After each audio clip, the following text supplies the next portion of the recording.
microphone for any questions so that we can all hear your questions, if you do have any questions.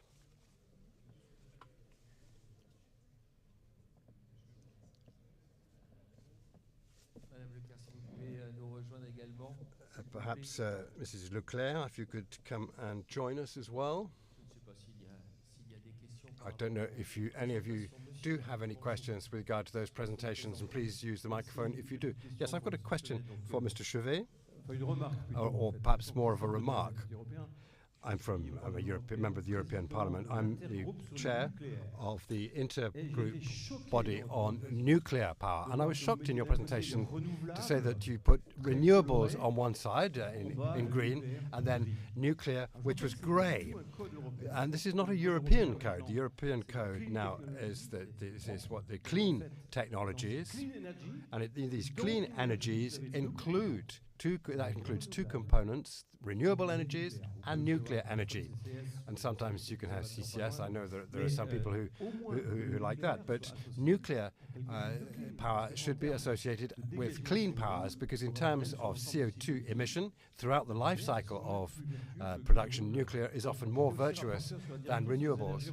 I was also a reporter for the Committee on Renewables, so I'm interested in both aspects, but I think the role of nuclear power was perhaps excessively minimized in your presentation. Okay, well, yeah, I can see what you, I see what you mean, yeah. I could take that point, and I don't know what color I'm going to give for nuclear power, but I'm sure we'll find the right color. Perhaps a mixture of green and blue. Pink, maybe. Pink, I don't know. Are there any other questions? Yes, it was more of a remark than a question, of course. Perhaps some other questions from the audience on the two presentations that we had this morning, on the economic context and also the democratization of low carbon mobilities.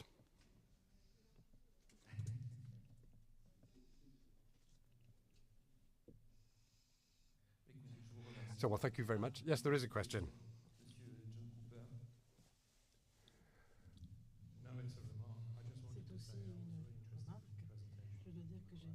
And I think it's very significant that you're making this effort and discovery that the demand from customers is for a wide range of different solutions.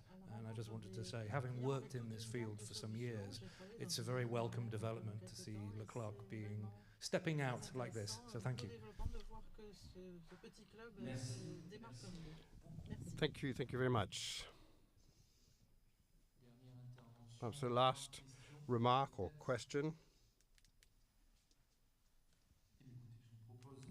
Well, I think in that case we can carry on directly with the part of the afternoon with the round table, which is going to focus on the Industrial New Deal and sector plans, what ambitions, what objectives, and what impacts for sustainable transport. And we're going to invite Mr. Christophe GRUDLER, who's a European Member of Parliament, and he's Vice President of the Industry, Research and Energy Commission. Sylvain, who's the Secretary General of Bioethanol France. If you could come up here to the front. We're going to invite Eric Voigt, who's Director of Environmental Policy of the VDA, the German Union of the automobile industry. And we are also going to have two people coming in on Visio. Herald RUIJTERS, who's the Associate Director of DG Move at the European Commission, and Hervé, who's the Associate Director of the Ministries of Energy, Climate, Ecology and Energy and Territories, for this roundtable, which is going to be chaired by Alain, who's the Director of Communications with Fuels Europe. And I hope you have a very fruitful afternoon. Thank you very much. I'd like, first of all, to welcome, in particular, the two speakers who are in Brussels and in Paris. Herald, hello, and Mr. VANLAER, hello. And I thank you in advance for taking part in this session. I don't have a screen in front of me, so I'm turning round to speak to you here. This session is going to deal with a certain number of issues, and it's going to last almost 2.5 hours, because there are a lot of very important issues. Clean industry and the New Deal, These are now words that we hear very often. Anybody in Brussels and has any connections with the European institutions will hear these words. But it's important to know where we're coming from with regard to this new political phase in Brussels. During the previous legislature, we had one key word, that was the Green Deal. And I'm going to be a little impertinent in presenting this. Everything was focused on the climate because, and that's not something we can necessarily challenge, but we needed to take action, and powerful action, and fast.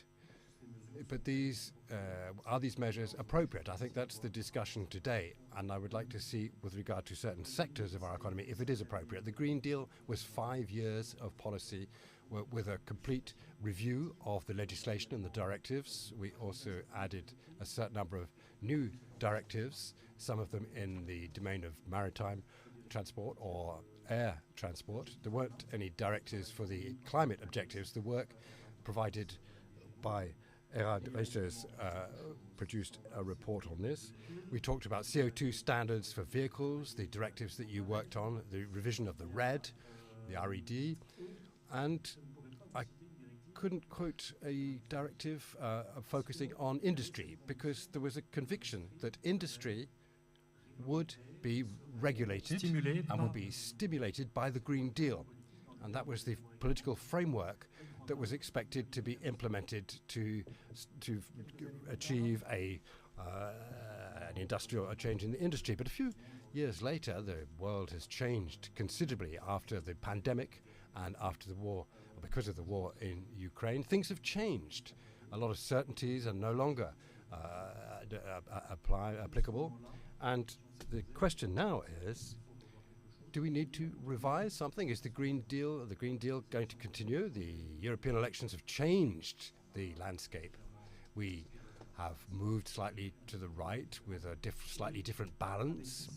And with this political change, we've also had a change in terms of the political ambitions. And President VANLAER, in her presentation, launched the idea of a clean industrial deal because we had identified some areas where there was insufficient competitiveness, and a lot of industries suffered and have suffered recently, the automobile sector, for example, and urgent measures were necessary. And that's what I would like to talk to the members of the panel about today.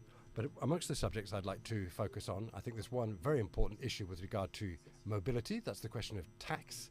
And that is always an important question. There's not yet a solution. There's a question of the place of the consumer, because I think that very often the consumer has been left out of the discussion, certainly in the previous legislature.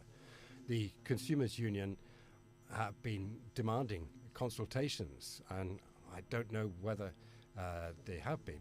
I'm sure Leclerc would agree that the consumers need to be consulted, and I'd like to thank Leclerc for the initiative that they mentioned a moment ago.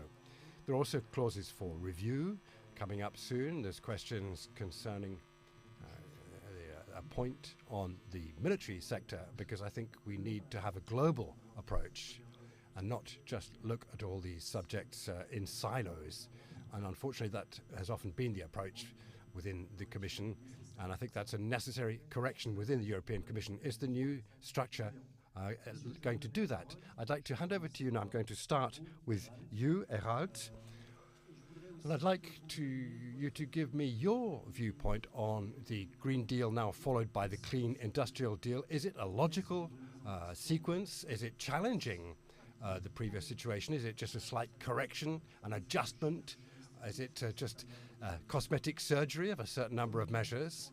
Are we challenging the acquis of the last 5 years, or are we going to continue simply having corrective action? So that, I think, is what I'd like you to address now, Herald. Thank you very much. Merci beaucoup. Est-ce que vous m'entendez bien? Can you hear me clearly? Merci. Merci pour pouvoir participer à distance. J'étais à Pau il y a 2 ans et participé aussi l'année dernière en vidéo. Tout d'abord, une petite phrase encore que je souligne chaque année.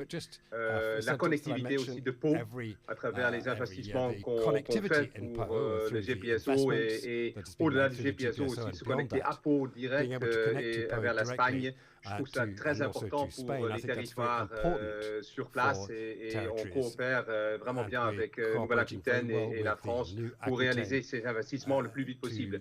Pour le sujet qui nous concerne aujourd'hui, bien sûr, le pacte vert est continué maintenant et je n'y vois pas de revoyure ou de mise en question. Les législations qui ont été mises en place, tout le package qui est appelé Fit for 55, faisant référence aux 55% pour 2030, n'est pas remise en question. Il s'agit de le mettre en place et de mieux, je dirais, souligner et renforcer la compétitivité européenne qui doit soutenir à travers la situation géopolitique qu'on vit tous les jours et les changements situation that we have at the moment and the changes that introduces. I think European industry has to be supported directly in these agreements so that it can achieve the goals that have been fixed. We do this through, for example, what we call the Automotive Industrial Action Plan. Sorry, I have to use the English term for this. It's an action plan which is there to support the automobile industry and its competitiveness, to implement established standards, less than 55% in 2030, through the different phases in 2025, 2035, and beyond that. We need, in very practical terms, to discuss charging stations and also refueling points. We need to support green corridors. We need to try to go from an action plan for AFIF to the support for these charging stations towards a new action which will be coming in the third quarter, which will be called the Sustainable Transport Investment Plan, STIP, to support investment,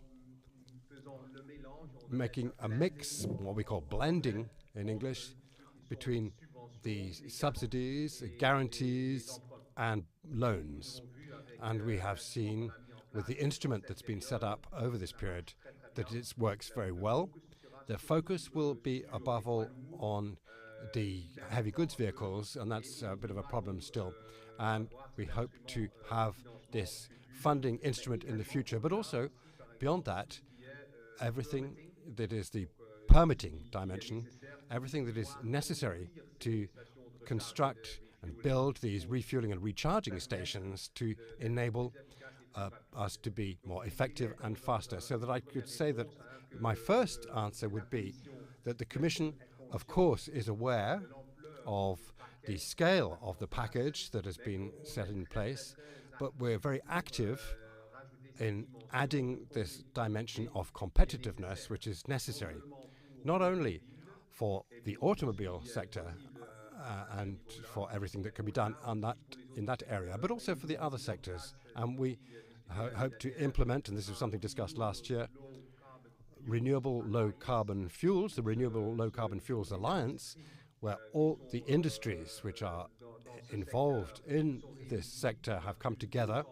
We have more than 200 members in this alliance, and we have a project pipeline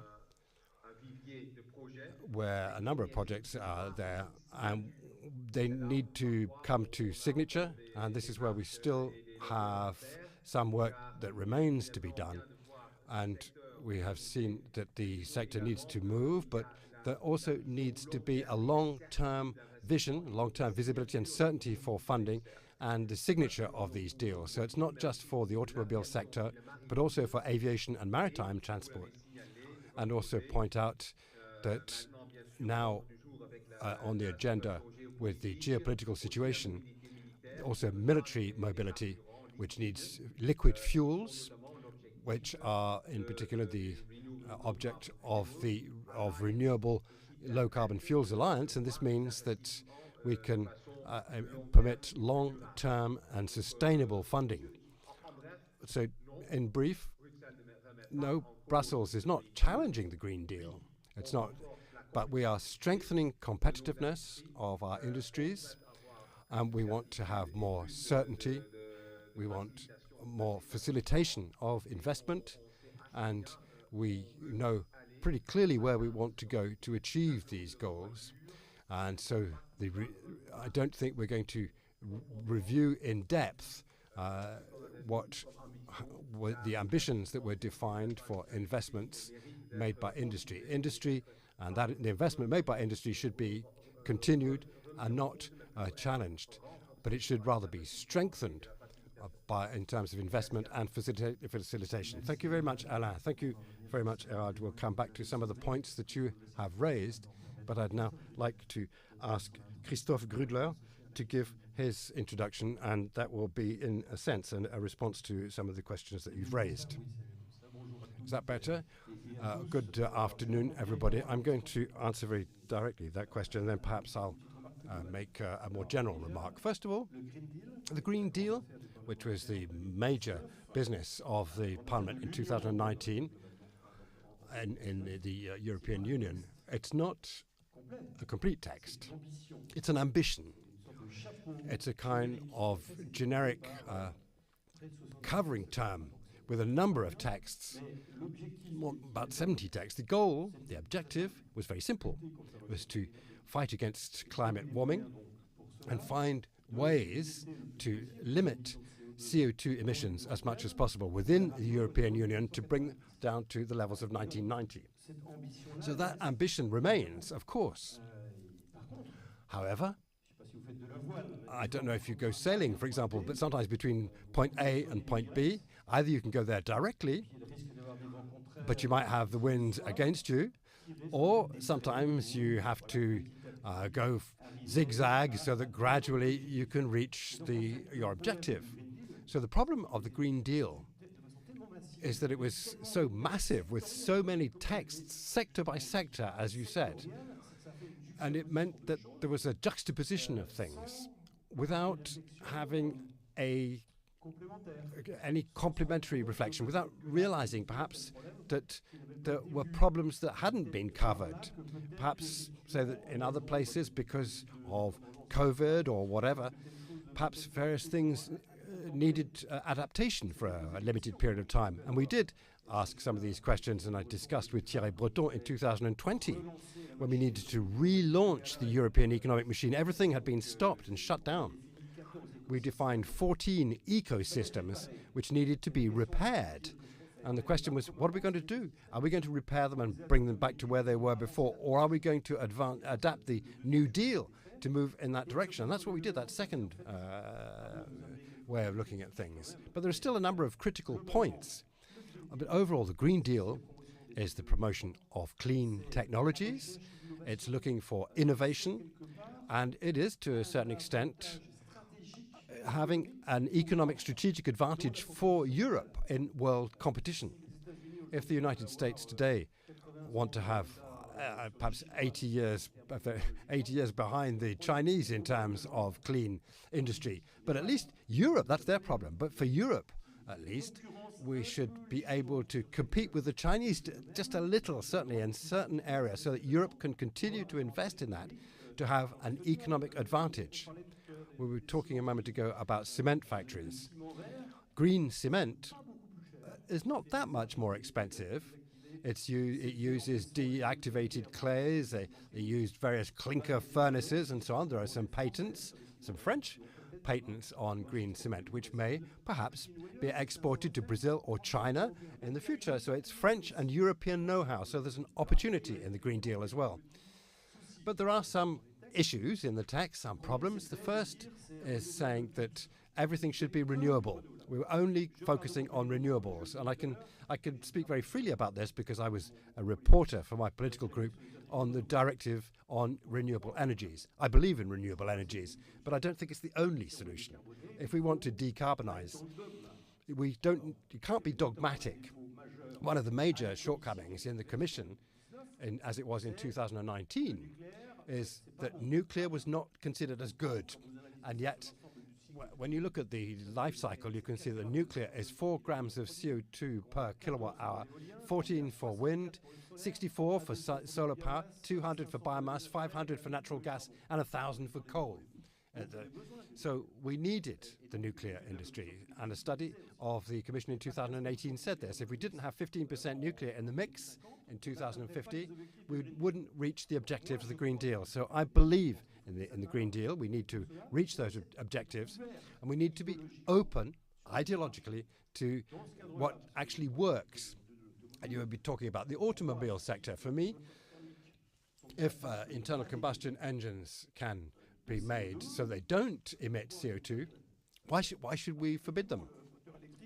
Electric motors, electric engines or electric motors have a yield which is 3 times better than the internal combustion engine. So it's better to go electric, to consume 3 times less energy to travel the same distance. That's not bad. But the advantage in terms of the sort of macro vision, and before I come back on some of the text, I'd like to talk about this idea, the major strategy. The strategy can be summed up in a French word.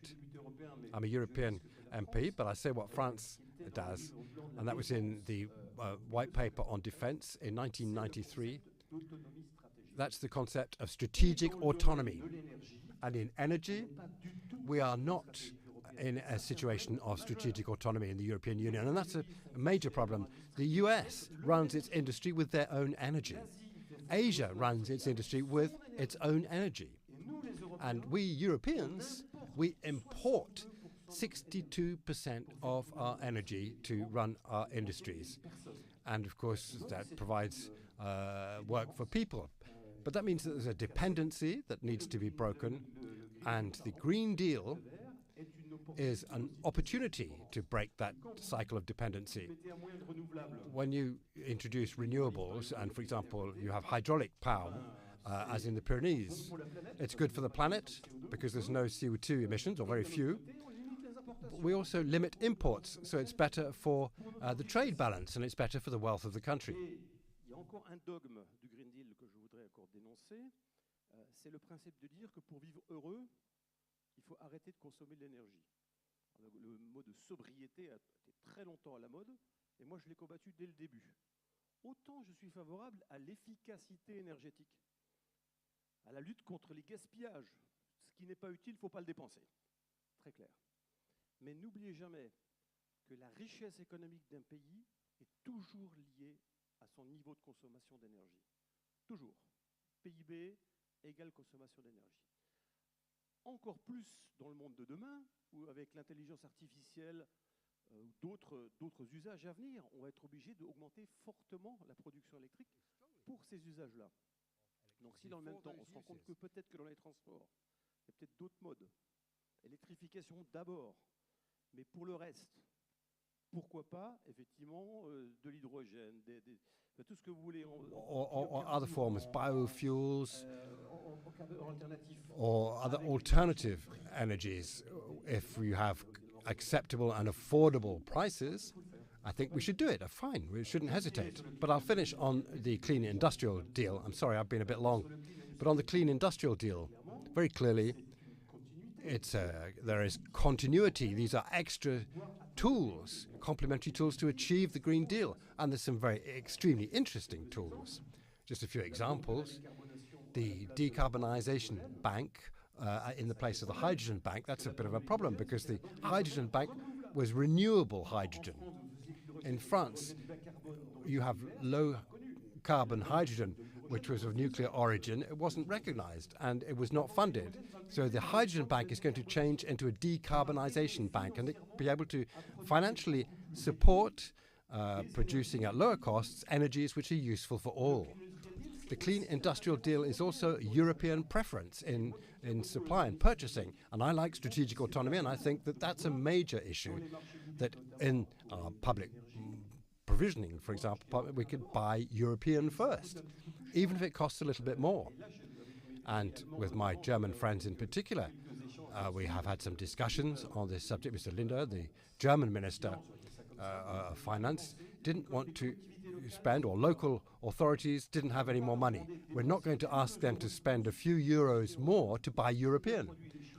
If they can buy Chinese, they buy Chinese because it will be savings for our local authorities. Except that, what I explained to him, That comes down to saying, yes, it works once, it's short term. Because once your company, your European company, is dead, the suppliers from elsewhere will come back, but they'll charge you twice as much. So we have to be very careful. The Clean Industrial Deal responds to this question of European preference, responds to the issues of decarbonisation, accelerating permits, and offering a certain number of guarantees, which I think are very useful to move forward with a real industrial text. But it's a deal, once again. A deal will then be rolled out in terms of decarbonisation acceleration plans in industry, for example, or perhaps revision of the automobile sector at the end of the year and so on. There will be a number of texts which are going to develop aspects of the industrial deal. But I think all of the stakeholders have to look at each of these texts and see if everything is correctly targeted and if we can continue to move forward along the same route. Thank you very much. I'm now going to go. I've heard the Commission and I've heard the European Parliament. We're now going to invite a member state. We're going to look at the Council through Mr. VANLAER. And Mr. VANLAER, I'd like to ask you to take 4 or 5 minutes for your introduction and provide some answers to these questions. Thank you very much. I'm the Associate Director of the Ministries of Energy and Climate in the French government. For energy issues, we're currently connected with the Ministry of Industry. There's a delegated Ministry for Industry and Energy, and that has its significance. It's a new system with regard to what I heard. The energy questions are now very important in terms of competitiveness of industry, but also with the energy transition that we are going to have to implement. A lot of challenges need to create industrial resources within Europe and, of course, in France if possible. And that is an issue which is becoming increasingly important. So I'm going to give just a few elements of our vision on this issue. Although we all share the ambition of decarbonizing and reducing the emission of greenhouse gases to respond to the climate emergency, but one of the concerns which has become increasingly pregnant recently is the question of sovereignty. Sovereignty in terms of energy. We very often think, when you talk about energy, we often think about electricity. And of course, France has an electrical mix which is extremely decarbonized because it's 80% decarbonized. But if you look at the overall energy balance, we have 60% in 2020 of our energy mix, which was fossil fuel based, with fuels, with heating. These are very significant quantities. And so the challenge is to reduce this dependency on fossil fuels so that we can see the impact that that can have. And we think in particular of the energy crisis that we had in 2022 with gas prices going up dramatically, with a lot of repercussions on industry and on everybody. So it's very important to reduce that. And within this context, since we're talking a lot about mobility, decarbonization is a subject which is extremely interesting for us. Decarbonization. We have a tool in France which is called the National Low Carbon Strategy, which tries to roll out for the different sectors the various actions that we can take. For the sector of mobility, there are 2 major avenues for progress. There's the development of electrification of uses, of electric vehicles, with several areas within that, supporting acquisition of vehicles, obligation for company fleets to have electric vehicles or low-carbon vehicles, and to deploy charging stations, because, of course, that's essential that electrical mobility be developed. And, of course, you need to have charging stations.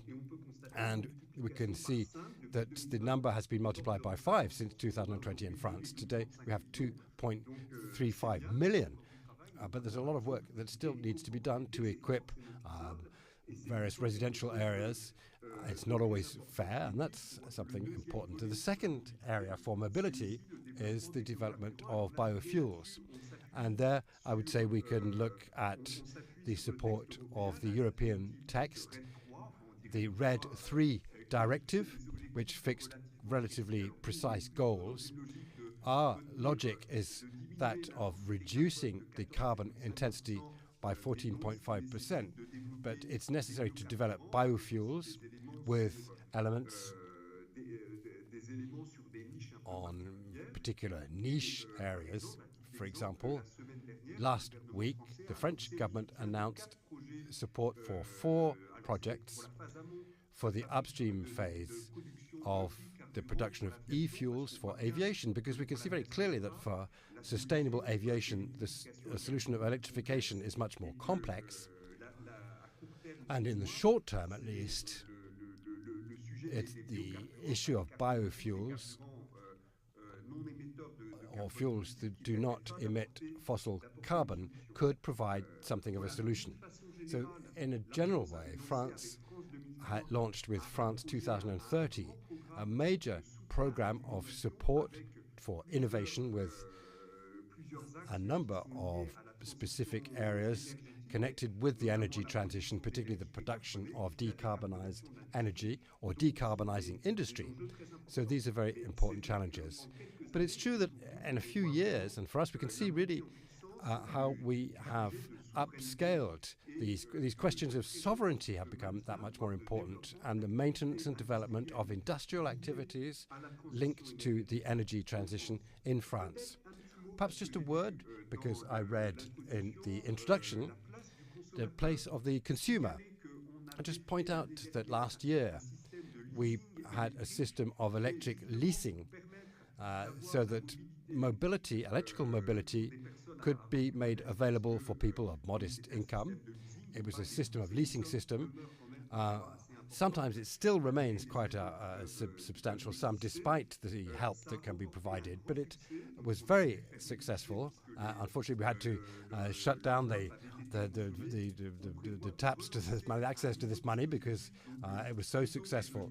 But perhaps during the middle of the year, we're going to be launching a new initiative, and the idea is to provide a solution for people who have lower incomes so that they can enjoy the benefits of electric mobility under certain conditions. So there are just a few points, but I would say that we are not opposed to climate objectives. We can't set these objectives and decarbonization as two opposing forces. Decarbonization and climate constraints can both be a possibility to develop new activities and to strengthen our sovereignty, because once again in 2020, 60% of the energy consumed in France was fossil fuels, and this was practically exclusively imported from overseas or from abroad. That's what I want to do. Thank you very much. Thank you very much, Mr. VANLAER. I'm now going to hand over to you, Mr. WOYDTE. And you perhaps keep your headset on just for my questions. We're going to have the view of the German automobile industry. We know that it's the major automobile country that we have in Europe. It's an industry that represents a very large number of jobs, a major contribution to the national product in Europe. A lot of German car manufacturers have really been struck by a kind of earthquake in Germany. Bonjour. Je ne parle pas français, I don't speak French. So I will speak English if it's okay. Well, I would like to start by highlighting the importance of the German automotive industry. We as VDA represent more than 770,000 jobs in the automotive industry in Germany, 70% of which are related to export. And Germany is the second largest production hub for electro vehicles in Europe. And last year, nearly half of the new registered vehicles, electro vehicles in Europe, were German vehicles. Between 2025 and 2029, we are investing more than 300 billion euros in research and development, alongside 220 billion in the transformation of our production facilities. However, what we can see is that there are growing challenges, such as raw material supply, tariffs, and bureaucracy, who pose increasing obstacles for our industry. That's why our appeal to Brussels is really clear, that we need policies that strengthen international competitiveness. What we need now is relief instead of additional burdens, and that's why the planned targeted amendment must be passed immediately to avoid additional burdens and penalties. The first message I would like to deliver is that the Clean Industrial Deal and the Automotive Action Plan are good starts, but what we need now is implementation. As for us, both plans or both deals fall a bit short of addressing the necessity of steps which are now needed, because what we know is the problems, but we are missing concrete steps for the implementation. What we increasingly observe is that goals and regulatory frameworks and plans are not aligned anymore. We see that the Automotive Action Plan says that technological neutrality should be a core principle, but renewable fuels are not mentioned at all. As for us, that's not technological neutrality. We do need renewable fuels at least for the defossilization of the rolling fleet, as well as the recital for the carbon neutral fuels vehicle category. Another problem we observe is that the hydrogen refueling infrastructure is progressing too slowly and not ambitious enough. Without adequate infrastructures, hydrogen vehicles, which are clarified as zero-emission vehicles in the fleet regulations, both for passenger cars and heavy-duty vehicles, won't become a real option. The same applies for charging infrastructure and charging prices. So what we need is we need to accelerate the work, we need to accelerate the process of the review for the fleet regulation. We need concrete action, and we need to be more technological neutrality. So this should not be an abstract principle, but we need this to become a reality. The Automotive Action Plan refers to technological neutrality as long as it is economically viable and socially fair. For the VDA, hydrogen, e-fuels, and biofuels are both economically viable and socially fair. But we need further incentives, and we need adjusted conditions, such as a long-term roadmap to trigger investments in renewable fuels now, or a reform of the Energy Taxation Directive, or a more pragmatic design of the delegated acts on RF and BO, because we see that they don't deliver investments into RF and BOs, neither for the automotive industry nor for the industrial sector itself, who has a 42% quota in the RED for 2030. What we also need in the upcoming review for the passenger car fleet regulation is we need to combine technological neutrality and climate policy. As for us, this means to think about or to consider all renewable fuel options the RED mentioned, and that explicitly means to strengthen the role of biofuels, both conventional and advanced. The RED 3 sets a sub-quota for advanced biofuels, and we should incentivize them further. We should also recognize the CO2 reduction of currently existing renewable fuels in the market through a carbon correction factor. And we should set vehicles or cars that are fueled exclusively by carbon neutral fuels inside the fleet regulation as zero-emission vehicles. And another point that is very important for us is for PHEVs, who contribute to climate protection and who should be further incentivized. Therefore, we advocate for the utility factor not to be tightened, or for suspending the planned tightening or adjustments of the utility factor. So, to maintain the competitiveness of the German and European automotive industry and to reach the climate goals, we need to begin the review of the passenger car fleet regulation this year and fully unleash the potentials of each solution. Of each solution. So my appeals today are that if we want to protect the climate, we must also support our industry. Otherwise, we risk losing both. And climate protection needs all available solutions: electromobility, hydrogen, plug-in hybrids, and of course renewable fuels, not one or the other. And what I also want to say is that what we must do is we need to do concrete steps. We need concrete regulation, because we talk too much and act too little, and now it's time to act if we want to achieve our goals. Thank you very much. Thank you very much, Eric. I'm now going to ask our last speaker, Sylvain DEMOURES, to speak. Over to you. Perhaps a question. Talking about the clean industrial deal, we heard about an action plan for the automobile sector. There's an action plan for the chemical industry and also for strategic industries. And you talked about sovereignty, like the fuel production industry, fuels that are used then for transport and for other industrial sectors. The Vice President Séjourné said that the chemical industry is the mother of all industries. Perhaps we could consider that those people that supply the chemicals industry are the grandmothers of all industry.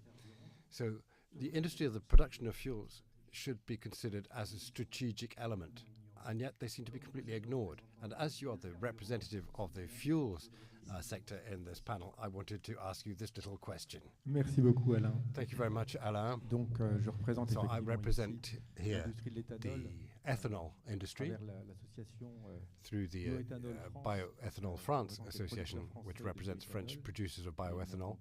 And my colleague of ITRE, who wanted to be here, can't be here today, so I'm going to speak on his behalf too. On a European level. The first thing is that bioethanol is a replacement for gasoline, for petrol. Is it an effective replacement? One figure, 69% of the reduction, 79% of the reduction of greenhouse gases of the European production of ethanol in 2023. So 79% reduction of greenhouse gas emissions. In France, there's a reduction which is 71% when we look at the sites that we consider. That's 2 million tons of CO2 which have been saved in France thanks to the use of ethanol. Using ethanol and producing, of course, ethanol.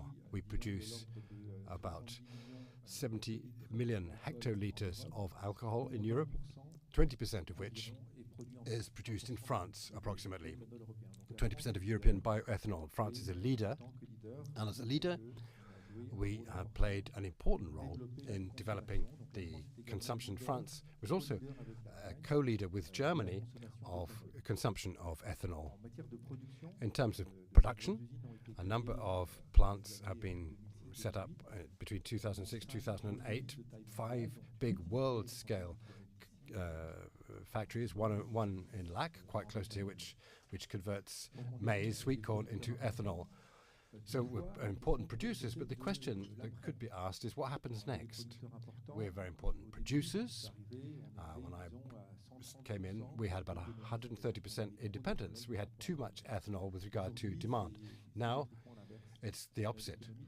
We have an autonomy of about 70%, so we've increased consumption, we've doubled consumption in France, and yet the production has not increased at the same rate. So that means that new investment have not yet arrived. So the question that we have before us is this an opportunity to produce more ethanol in the future on a territory where there's a lot of agricultural production, and perhaps we could add value to agricultural production, producing not only energy but also food, because of course when we talk about ethanol, when you talk about grain ethanol, it's about half of the production of alcohol in France. You produce as much mass of protein-rich animal feed as bioethanol. So that means that you are replacing the soya cakes that we import from South America by this grain product. So if we give the grains to these animals, there would be too much. So if they have too many grains, then the cattle would not produce good meat. It would be too much. So it's good to have these factories that can produce bioethanol and just give the protein part to the animals. And I was talking also about 1-for-1 in terms of the production of ethanol and feed for animals, but we also have a part of CO2. We produce as much ethanol as CO2 in an ethanol plant, and this CO2 is biogenic CO2. The use is the bubbles that you have in Coca-Cola or the sparkling water that you might drink at home. But it's also raw materials for fuels, combined with hydrogen. So this availability is very precious. In the 4 projects that have been announced by the government, one of them, Mr. VANLAER, depends on CO2 produced in a factory by Tereos, which in the future will be providing this CO2 to produce e-fuels. So all of this means that if we look at 3 synergies, but also make those synergies progress, but also avoid 3 pitfalls. The first synergy is animal feed and the production of energy. I've just shown you that it works together. The plants are working, the factories are working, and they produce either sugar or starch, but there's an absolute synergy there and not opposition. And I would recall that when we have production of animal feed, that's good news, because if we don't have these, if there's a lack of animal feed elsewhere, we can use those resources. We had the problem of not enough beet, sugar beet at one stage, but we were able to withdraw reserves from the feedstock which is used to produce alcohol, and that's a good thing. We're not going to oppose biofuels in light vehicles because they work together. There's a synergy. The more ethanol we produce, the more CO2 we have to produce biofuels. The more e-fuels we produce, the more co-products we have, and they need to be used somewhere, and they can be mixed with the ethanol to produce 100% renewable super ethanol. You mentioned that earlier, and this is a fuel which contains no fossil fuel component. With fuel of this kind, the balance of rechargeable cars working with this fuel are better than those of 100% electric vehicles in France. Today it's equivalent. Tomorrow, with the 100% renewable, will be better.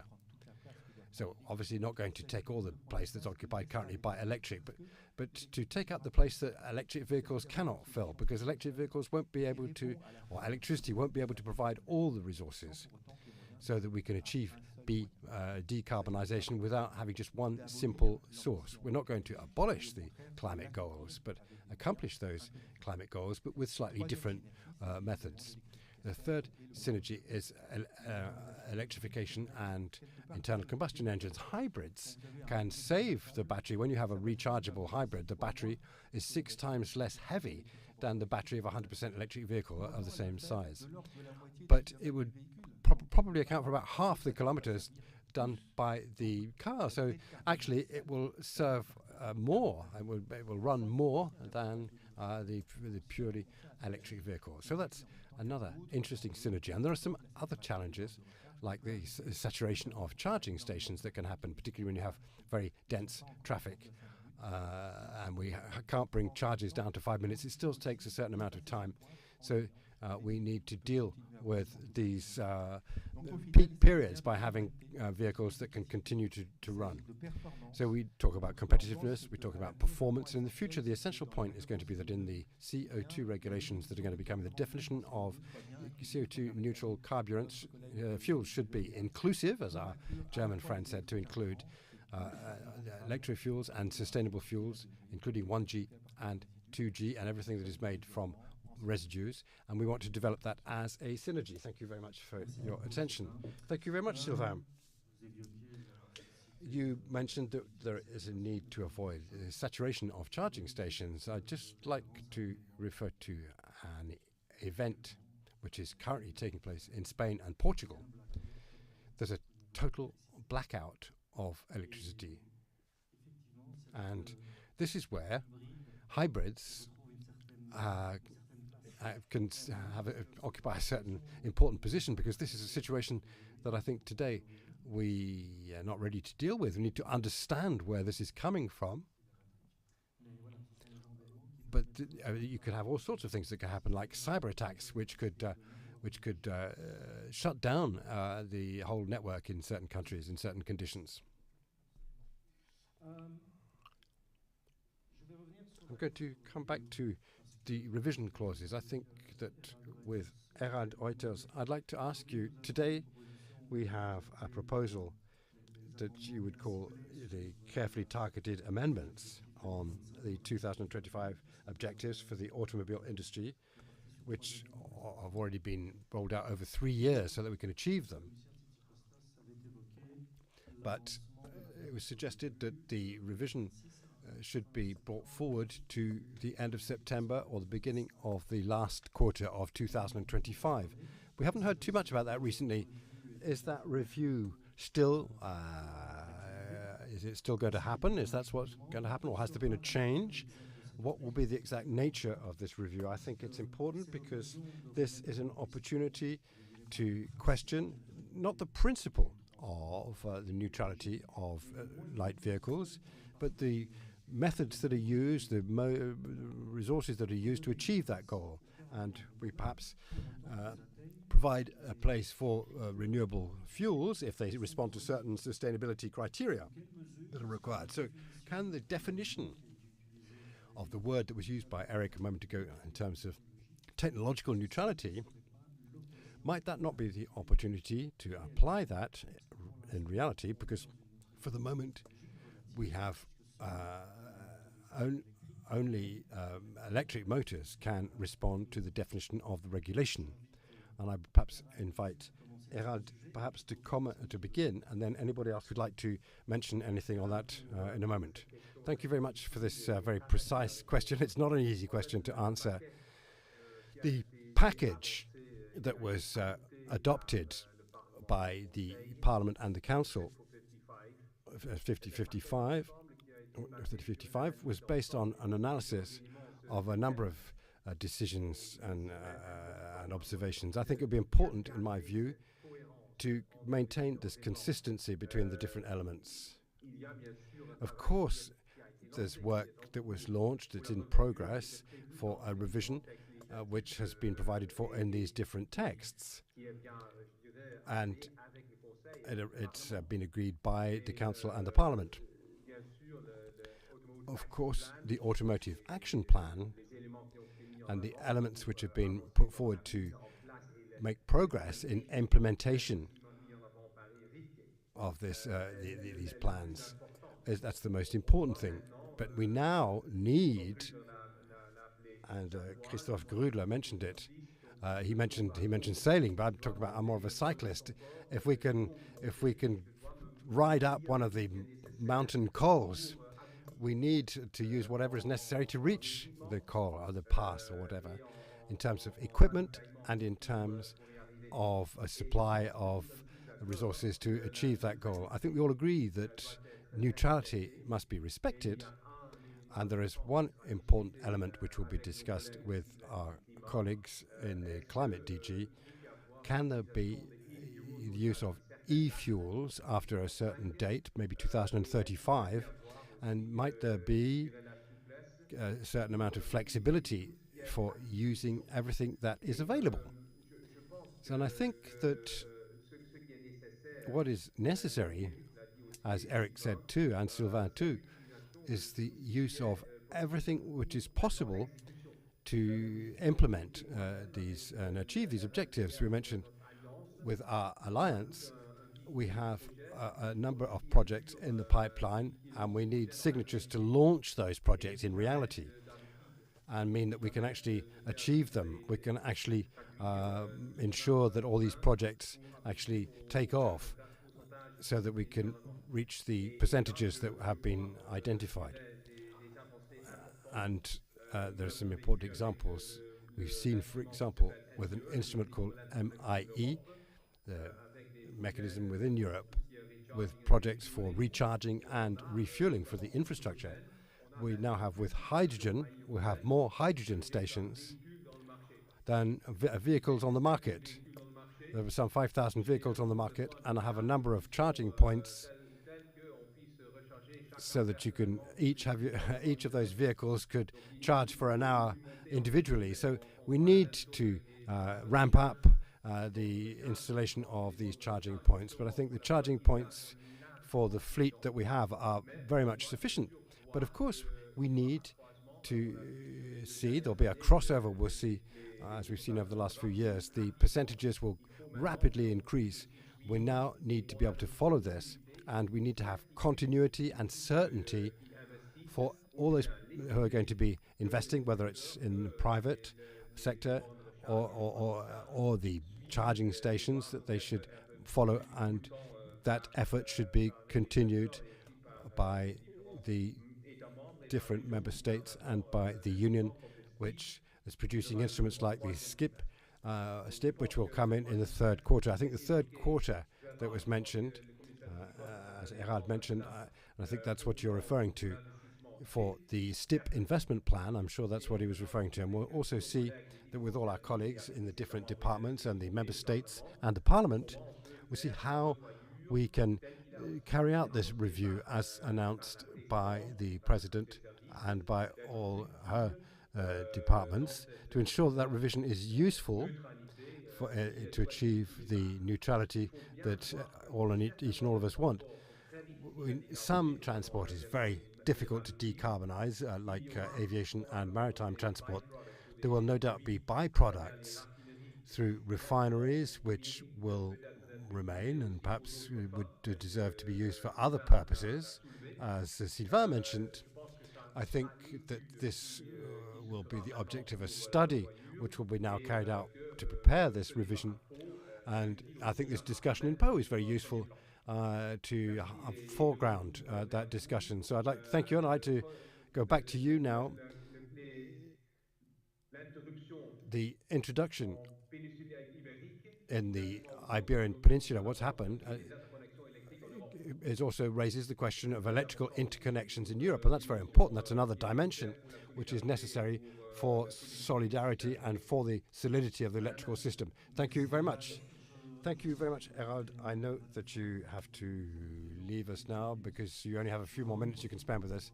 But I'd like, before you go, ask whether anybody has any questions that they would like specifically to ask Herald RUIJTERS. Sylvain has a question.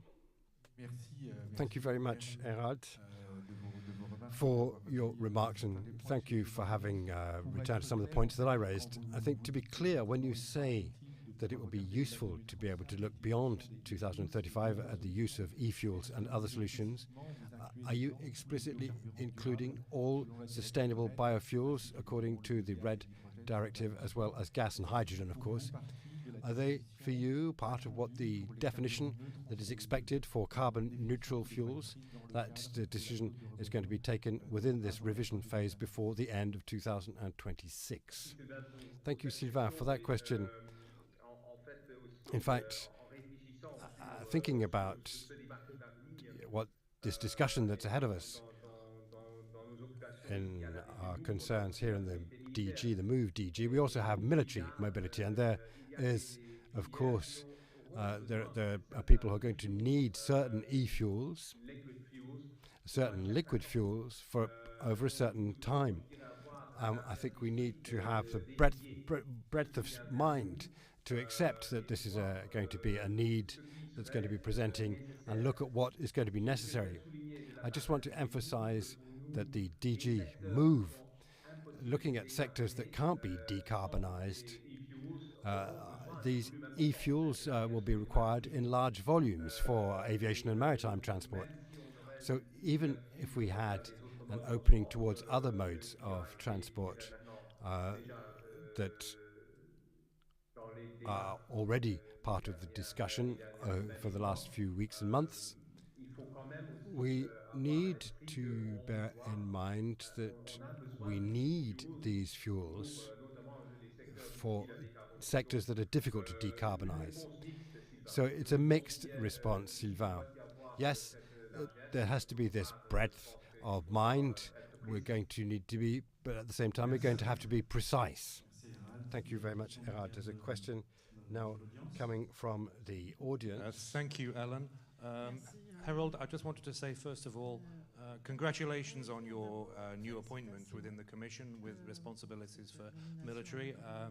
With many years of experience, I can't think of anybody better to step into those shoes. So congratulations, I wish you all the best. You may have already partly answered this question, but in terms of your new duties, do you have any first thoughts how does the military strategy impact the industrial strategy for automotive and also for the energy sector? I guess it's too early to say, but your first thoughts, please. Thank you.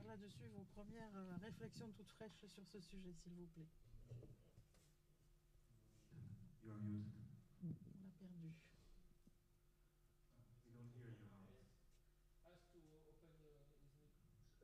Alain, je devrais répondre en français ou en anglais?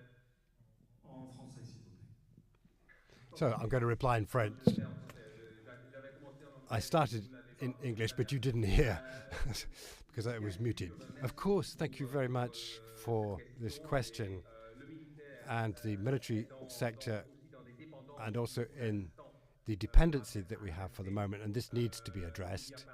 There is, for example, the network of supply for airports throughout Europe, which is limited to the west of Europe. It needs to be extended eastwards.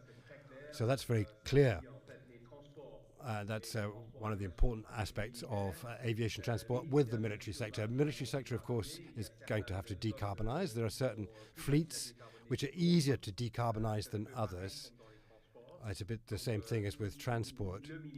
So the military sector is going to need, as we can see in the discussion we're having now, is going to need liquid fuels, very certainly, for use in the military sector. So I think that this discussion, unfortunately, through geopolitics, these are going to be coming together and strengthen each other. And the military sector has also pointed out the risk that refineries might disappear too quickly in Europe. It's for us to have the independence that we need. And again, that's this issue of independence that a number of speakers have mentioned, and Mr. Grudler also mentioned. That's very important. Thank you very much. For one last question before you go. You refer to e-fuels when you talk about fuels. Reassure me, that's not because it's the preference of the Commission, but you would prefer to use renewable fuels, which also includes bio and other options. Yes. Yes, thank you, Alain. Yes, of course, we have this Renewable and Low Carbon Fuel Alliance, which is more comprehensive. And if I used the word e-fuels, perhaps this was a bit of a shortcut, a bit too much condensed. Thank you very much. Thank you very much for having been with us today, and I hope you have a good evening. Thank you very much. Christophe, perhaps you'd like to say just one or two things. First of all, on the Spanish crisis today. So the Spanish operator communicated saying that it wouldn't be able to re-establish the situation before about 6 to 10 hours. So for the moment, there's no electricity, and asking us not to speculate as to where the shutdown was caused. Was it a cyber attack? Was it another problem? But I'd insist on the importance of interconnections, which are very important, and also on electrical networks that are very complex. The more complex they are, the more we can be sure that it's not one tube, one cable. If one cable goes down, then it's important for us to be able to bypass that. On the revision clause, I think that this is an important signal that the European Commission has realized that it's urgent to organize this revision clause so that you can perhaps reassure everybody. It was planned that this should be at the beginning of 2026, brought forward to the end of 2025. I think it's time for us to have some scientific studies.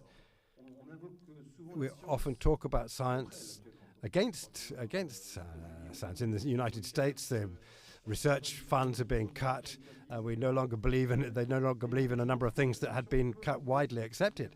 But I think science can give us answers as to whether things are technically possible by 2050, if we can have various kinds of engines or motors and various forms of hybridization and so on. We need to have an overall vision of what is possible, what can be done, and then move forward. So I'm not challenging the Green Deal, because the principle of the Green Deal was to reduce CO2 emissions, particularly in transports, which represent 30% of CO2 emissions in the European Union. So, of course, this is still the logic of the Green Deal, but perhaps with adaptations that are possible to enable us to be less dogmatic. I believe in technological neutrality.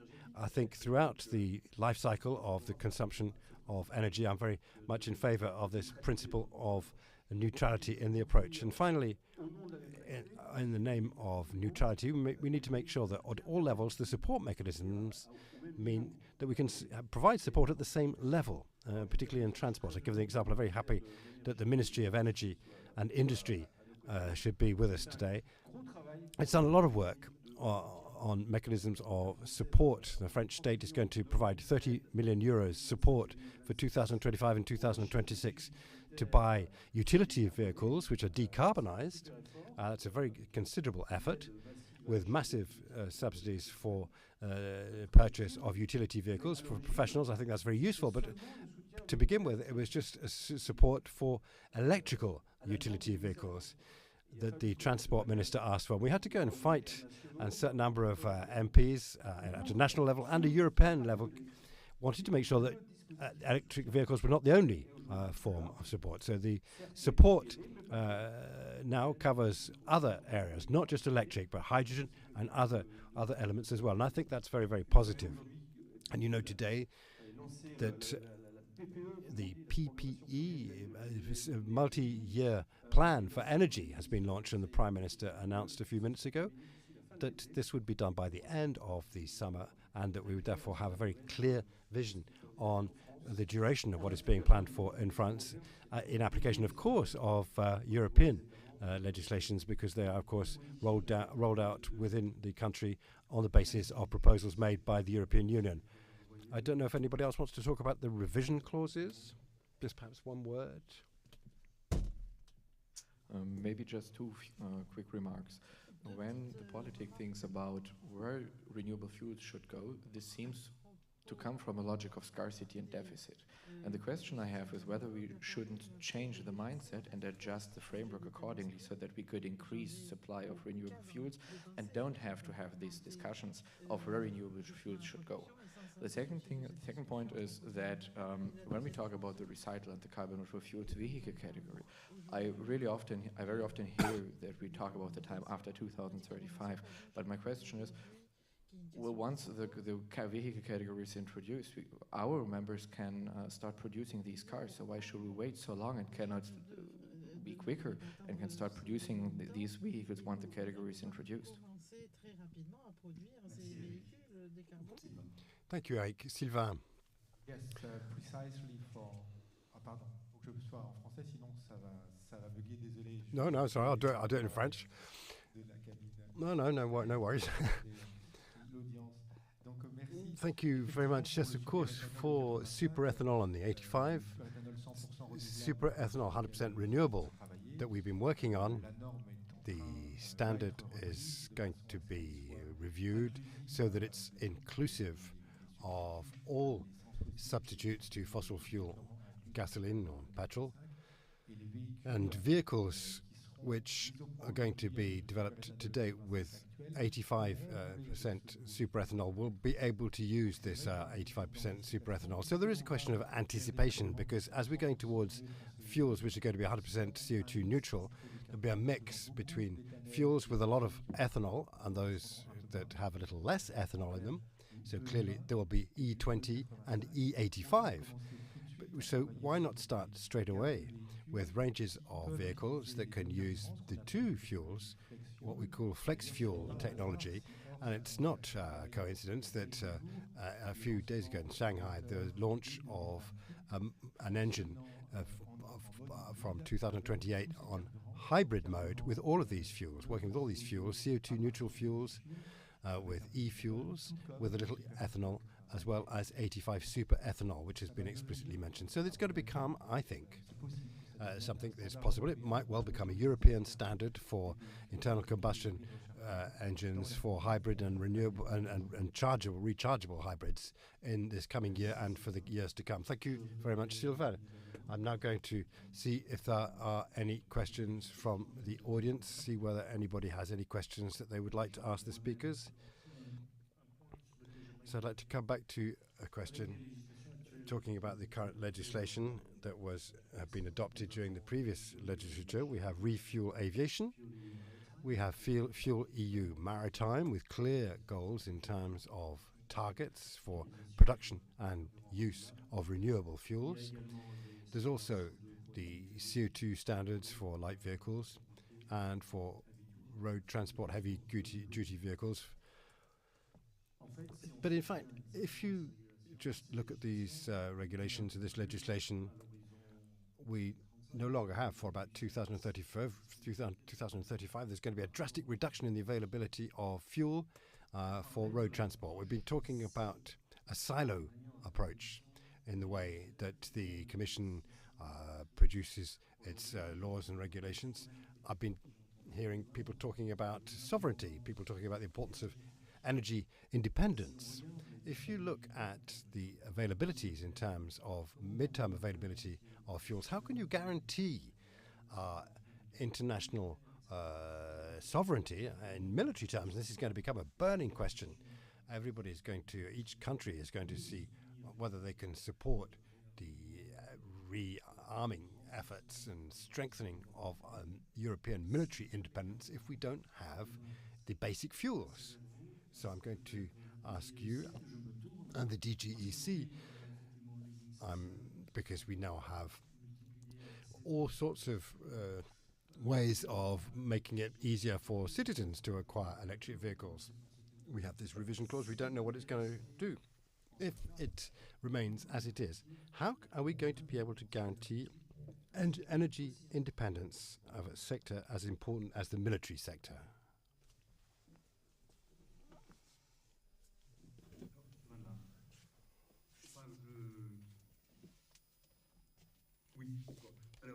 Well, I believe that we shouldn't try to oppose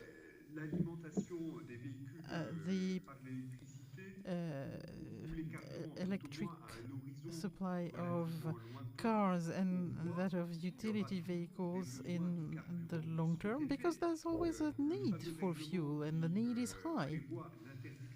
The regulation that concerns the ban of non-renewable fuel vehicle concerns a fleet which... can you hear me? The speaker asks. Yes, we can hear you very clearly. That's fine.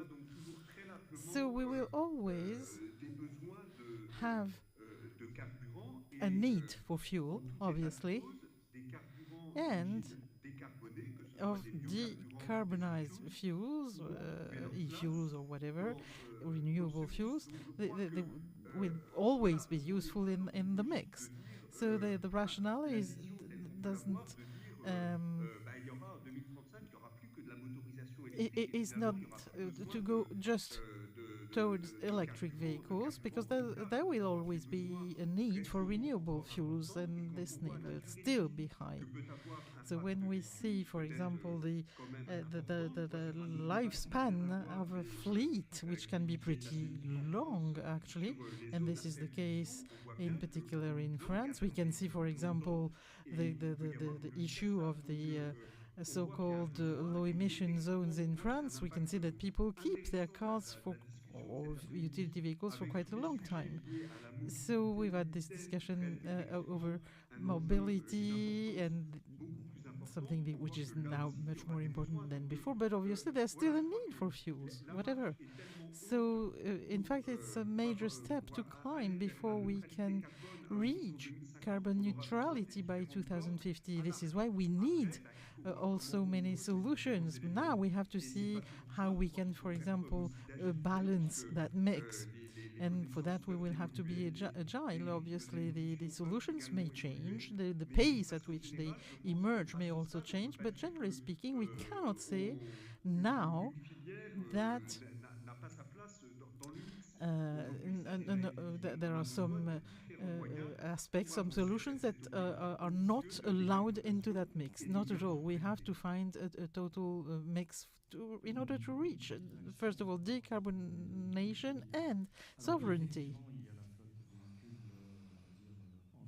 Okay, so a few words about this. Indeed, the current fleets of vehicle will continue using conventional fuels and in the longer run low carbon fuels. But we have to consider the investments needed, and this is to me the crucial question. When you talk to an industrialist and that you consider the production of fuels and the question of clearance given to some and not to others, it means that the market share for some car makers will change. So what is the percentage of investment, knowing that this investment will have to be undertaken for a minimum of 20 years? What can car makers tell us? They, of course, want to understand if we can have those low carbon fuels available by 2035. If not, they will just stop their investment. Of course, we can keep our current fleet for a long time, but this is not an industrial response to a long-term need, which, in my view, is very important from the strategic point of view. That was a remark, but if you have any answers, I'll be happy to hear you. Well, first of all, a few words in the defense of the European Commission. This is not very often the case that I do so, but we are co-legislators along with the Parliament. We are the one that produce the laws. So it's sometimes easy, of course, to be tough with us because of that. But if you take into account all those people involved in this law-making system, of course we understand that there are conflicts between people, between the various silos, in order to retrieve that material, which is that fuel, which is perhaps not always available. So I believe this is quite wrong, actually, because for some industrial disciplines, there are more fuel than needed. There is more fuel than needed. But in some other cases, we still have not found the proper solution. This has not been identified through the silo. For example, aviation fuel is for sustainable aviation fuel is for aviation. Okay, full stop. What about maritime fuels? What are the solutions? Well, for the time being, we don't have many solutions to offer them. So this is why we have to keep our eyes open, and see how we can proceed. Obviously, the directive on renewable fuels in its third version will certainly continue to change, and we are still talking about that with the Commission and the Parliament. So a directive on the decarbonation will certainly allow us to have those partitions fall apart. Now, a directive on renewable fuels will be useful, but when we consider a directive saying that we need 30%, minimum 30% of renewable fuels in transports, this means that we are imposing rules on other people. So we should have perhaps an overall rationale when it comes to decarbonization. This is what happened with hydrogen, for example, and this has been the case with the industrial deal. We are now in favor of a kind of ban of decarbonation and a bank, of decarbonation, which is aimed at funding investments if someone has a good idea to bring in. So we have the which is also somewhat productive, and in particular when it comes to defense, which is, I would say, the issue there. But the Green Deal did a lot about the offer, but didn't really support the demand. And I believe that the adaptation we have to take is to work on demand and to support the demand. We want to be able to support people. We don't want something too costly. Let me give you an example. We know that industrial hydrogen is much less costly than green hydrogen. Well, through a bank of hydrogen, when we can have an hydrogen at 5 euros, it means that 4 euros are being subsidized. So this will last just for a certain period of time, just for the market to get started. And then because of the mass market for hydrogen, prices will drop. It's the same for any industry. When you sell your first units and you don't have many orders for that, the production costs are high. But obviously, as soon as the machine gets started, then it becomes much easier to continue at a lower price. So we also should be mentioning AFIR, which is the European bill for charging stations, electric charging stations every 60 kilometers, hydrogen stations every 100 kilometers, and in urban areas and on major highways. So this is also something which I believe is an important element when it comes to hydrogen fuels. Thank you, Christophe. Sylvain, you have the floor. Merci Alain. Je voulais rebondir sur la question de l'investissement. Thank you, Alain. Let me say a few words about investment. As you mentioned, for car makers, quite obviously they need more visibility to be able to invest. So considering 2035 and CO2 neutral engines to be produced, we can also consider that it's also the same issue for a bioethanol plant. It's a longer term that we have to consider. We have to go further. It should be maybe 30, 40, 60 years. We need this kind of long-term vision. And in order to increase the production of ethanol in France, of course, we do have the agricultural potential to go a little further, but for that we need to have a vision above 2035. Saying that we will go electric in 2035, I mean that we will no longer need biofuel is not something which is to be considered in terms of investment. We really have to have this visibility, and it's all the more important that it seems obvious that there will still be a need for thermal engines beyond 2035 for different reasons, for charging questions or whatever. Even if charging stations will be improved and multiplied, but I believe that by 2035 we won't be able to get rid of any other fuels but electricity. So following the principle of technological neutrality, and if we consider the life cycle analysis, we can be quite competitive with a mix of solutions, so let's go for that. And let's give this visibility to car makers, but also for the industrialists producing e-fuels or first-generation fuels or second-generation fuels in order to have the right investments. And we have to have this synergy in order to develop also quite a lot of things with new energies. But for that we need, first of all, visibility, and then we need an industrial dynamics. That's part of the equation. Well, I think the point of visibility is something which applies from both sides, because as for the German automotive industry, I can say that there was a strong focus on exclusive or on electrification only.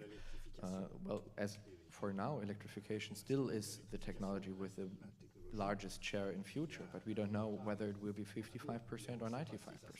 And the German automotive industry became way more pragmatic in this case, and wants to strengthen the role of fuels, doesn't want to ban internal combustion engines. And we are clearly mentioning that we need things such as a carbon correction factor and really soon the recycle and the carbon neutral fuels vehicle category. The CEOs of our members mentioned that publicly, and I can say that in the next meetings for the strategic dialogue for the automotive industry in June, our members will make this really clear, that we need a recognition of renewable fuels in the fleet regulation.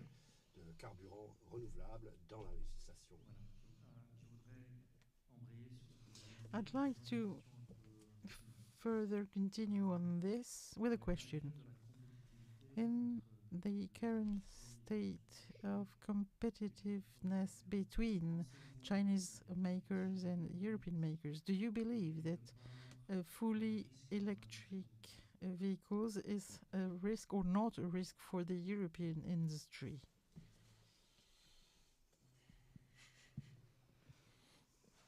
Well, at a certain point, of course, it is a risk, because the German automotive industry depends on raw materials for batteries and other components. Of course, there is a risk, but research and development are going forward, and there are new technologies being developed. So there is a perspective of decreasing risks in future, but for now we can see that there is this risk, obviously.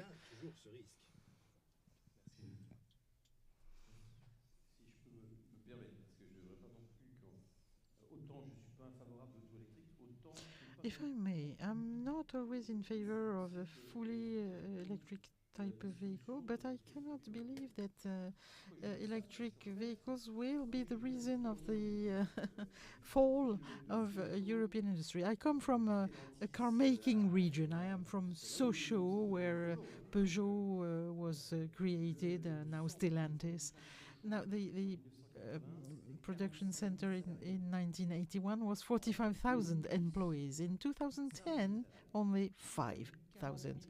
We lost 40,000 jobs in car making in this brief period. It's just over one generation. And this was not due to electric vehicles, because in those decades, we're not speaking about electric vehicles. In fact, the car making industry, generally speaking, started declining way before electric vehicles, way long before, I mean, electric vehicles. So it's certainly, we need less employees, of course, for an electric vehicle than for a diesel engine. That's quite obvious to me as well, but we have to be quite aware of this. But I just wanted to underline the fact that the decline, the job, the redundancies, the loss of jobs came way before electric vehicles. I have a question, in French or English? In French.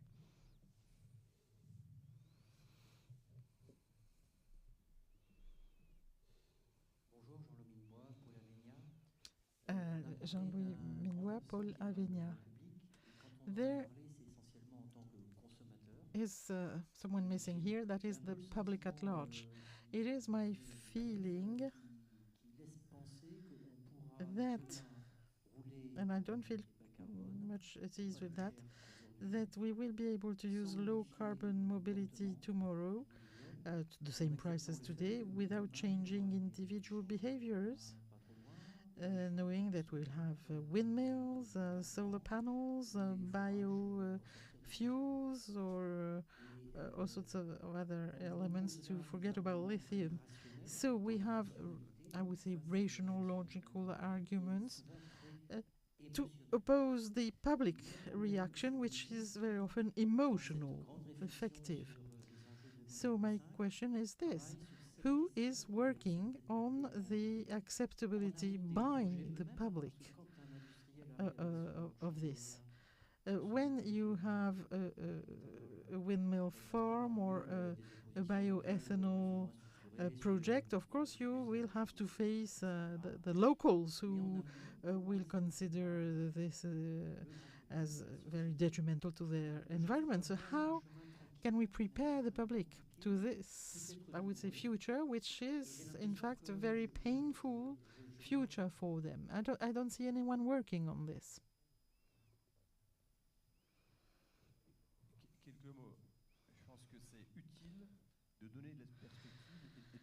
I believe it is very important to have a long-term vision. With the, I would say, most elderly among us, they'll tell you, oh, I'll be dead by then. But what about our children and grandchildren? It's very often difficult to understand. In fact, from the emotional point of view, this is something that can be fully understood. If we leave our children a planet that continues with this imbalanced operating mode, if I may say, we won't leave them much to look forward to. I have been for example, working on the European reform on the price of electricity. What do people say? Oh, look at my bill. I paid huge sums of money for my bill. Okay, it takes about 2 years before people see the real aspect of things. So for the time being, things are not fully understood, but indeed communication is key. I mean, real communication, not propaganda or American or Russian trolls. We have to be extremely keen on a good communication. And obviously this is something which is very often ignored or left aside by managers, but also by some very elected representatives, because you understand that this leaves room to fake news or sometimes to silence, which is even worse. So I believe a well-prepared and balanced explanation is something that can be easily understood and will avoid people doing anything. But if we could indeed deliver a message about sobriety, sorry to use the word, that deals with I would say the personal environment, such as switch off your lights or use public transports, etc. These can be good examples of showing how virtuous you can be. Sobriety can be virtuous indeed. I must say I am a person working in the field, and obviously people are consuming less and less. They are, you know, with a lot of stress at all times. Social media can be aggressive. The news, the 6 o'clock news can be very carry a lot of anxiety. The situation, the world situation carries a lot of anxiety.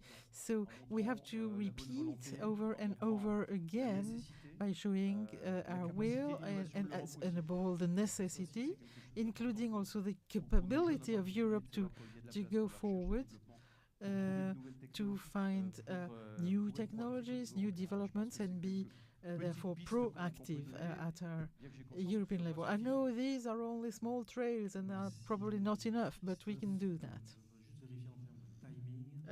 I just want to check if we're okay in terms of time schedule. Okay, we are good. Indeed, our personal choices have an impact on the environment, but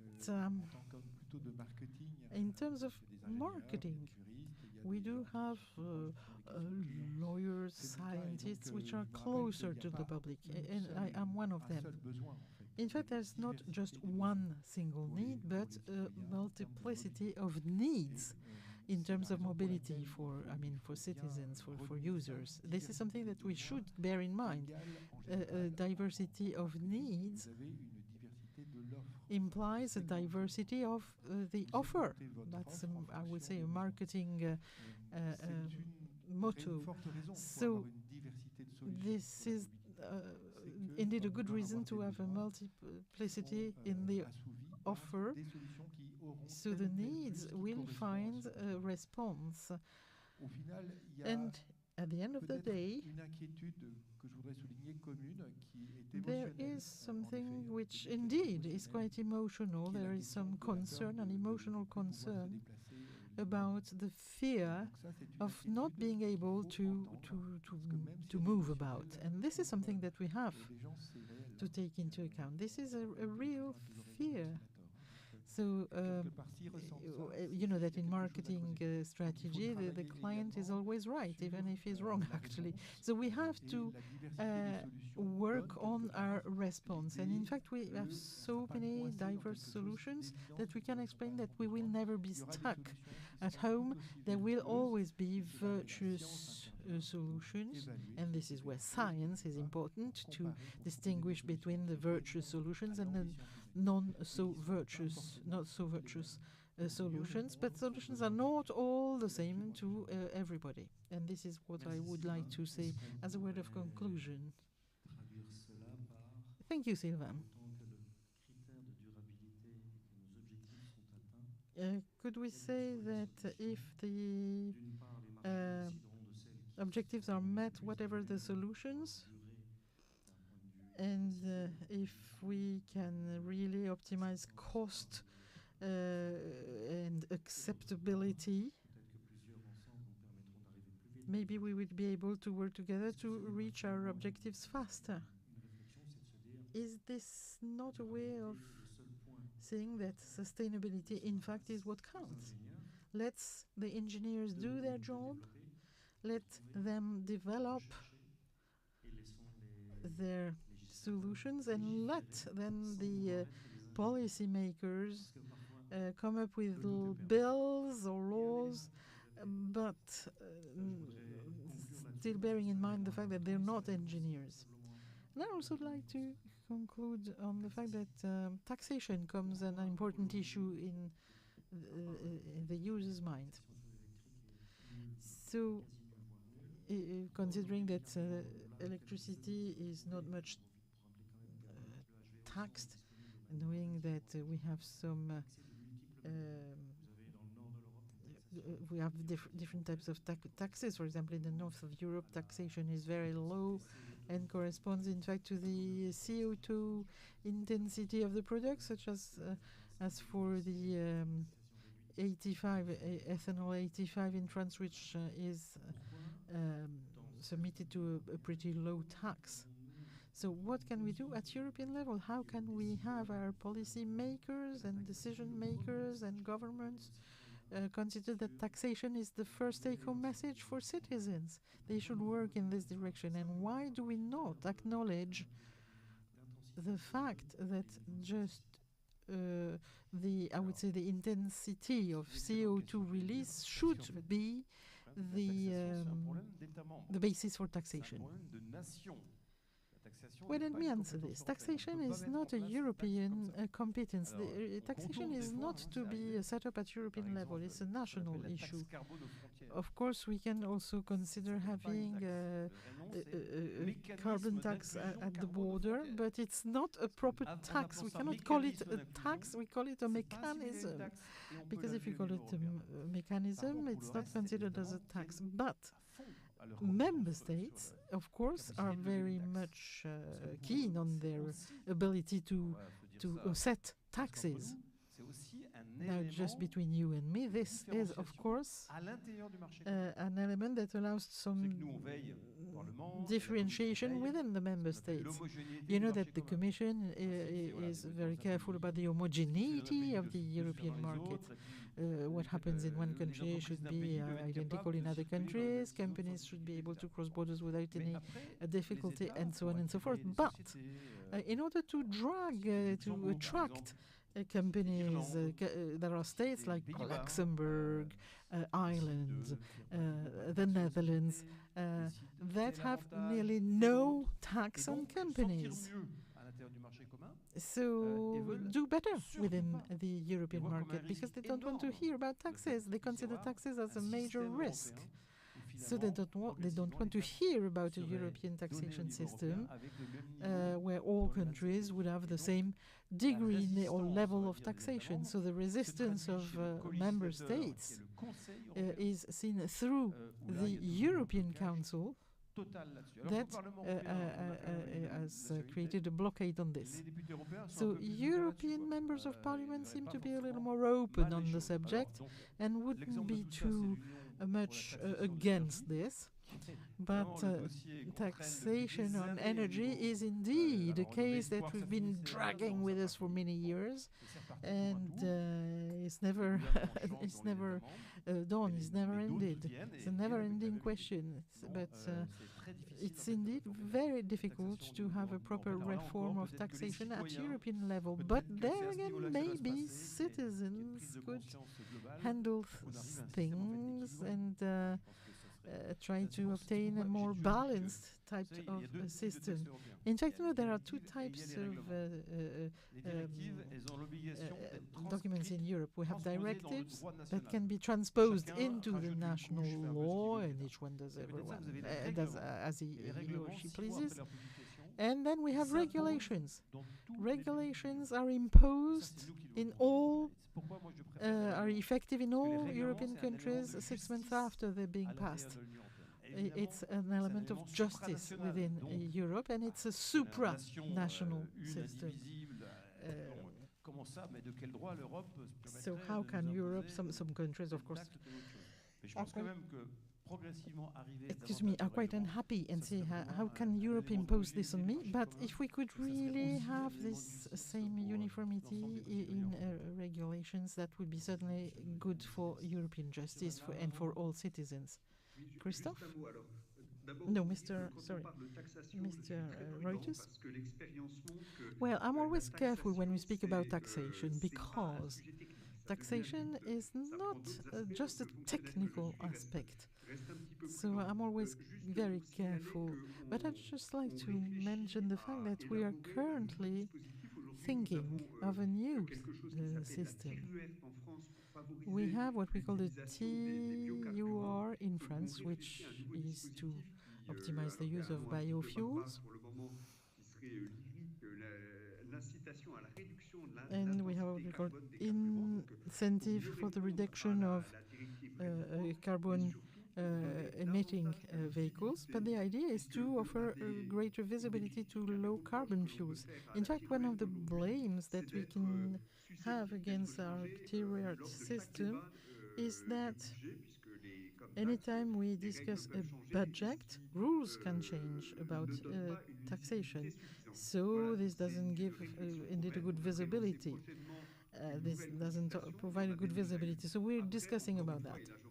And there again, the subject is not just technical, as I said, it's there's a lot more to it.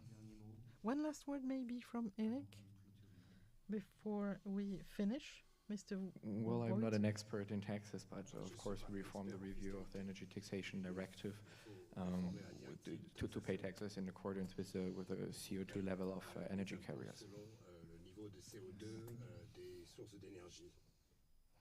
Oui, sur la taxation, c'est un élément puissant avec les systèmes incitatifs pour... Taxation is an important element with a system of incentives so that consumers are given an opportunity to buy the fuel which is most affordable for them. This is the case for E85, E10, and stability is essential. Stability is what gives other possibilities of investment in what we believe is the most precious after housing, that is cars. Cars seem to be the most precious type of goods. Don't forget about the yellow vest demonstrations, etc. So this is why we really have to have a good stability of taxation, at least in France. Thank you very much. I think it is now time to finish with this roundtable and to hand over to the next moderator.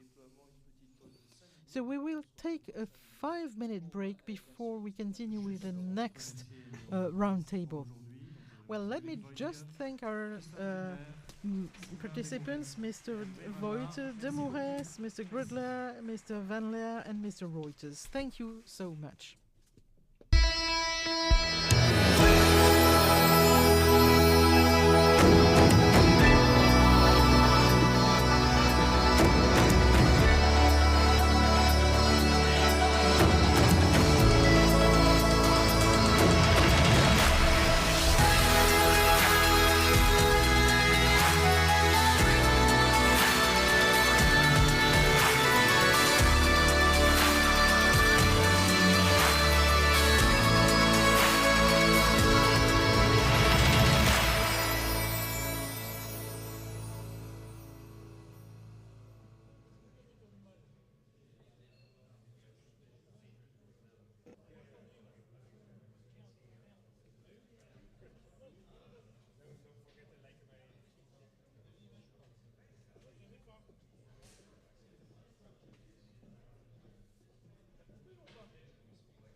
ticket on travaille.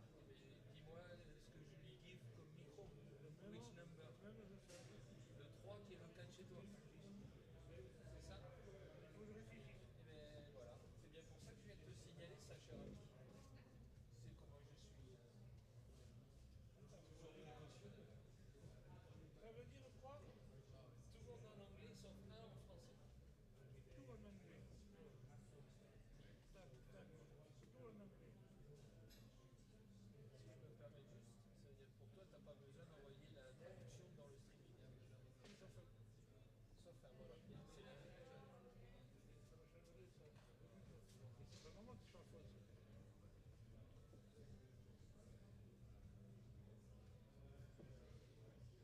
Alors attends. Tout en English. Comme ça, sauf on va mettre le même qui a servi avant. À l'anglais, je le mets en français. Tout à fait.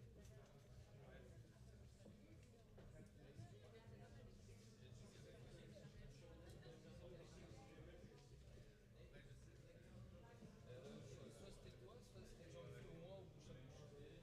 On est bon, après on est bon. Jean-Philippe, oui, on a moi. Quel était bon? Mignon.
Je me mets de ce côté maintenant. Écoute, comme tu veux, mais tu as beaucoup travaillé, donc à la rigueur. Non, mais je crois que là, ça va être plus français. Oui, ça va être en plus français. Mais ce qu'on peut faire. Plus anglais vers le français. J'aurais pu alterner français-anglais. Oui, mais c'est chiant. Enfin, pardon. Je suis encore sans doute enregistré, alors je vais soigner un petit peu mon. Si on met regarde, si on met le micro.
On va vous inviter à récupérer des casques puisque cette table some ronde va headsets être because this round effectuée table is going to essentiellement en be anglais. mainly in English. Pour celles et ceux qui souhaitent For those of you who would like to avoir une traduction en have français, je vous translation rappelle que sur les into casques, French, vous avez les deux canaux français et on the anglais si headsets vous you le have the souhaitez. two Merci. channels, English on channel 1 and French on channel 2.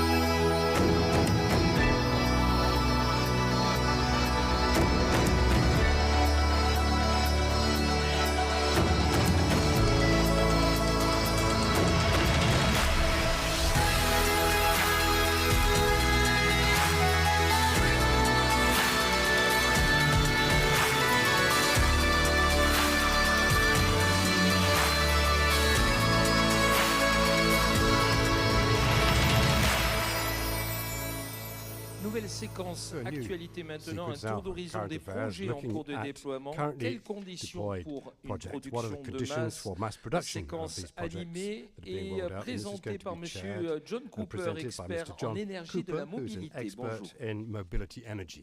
Christophe, thank you very much, and to all of you, thank you for being so patient and waiting till the end of the day for this session. This session is the largest and best panel discussion of the day, I assure you.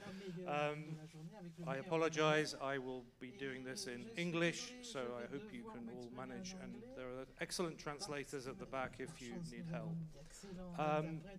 This panel it's large for a reason, actually, because this panel is about two things.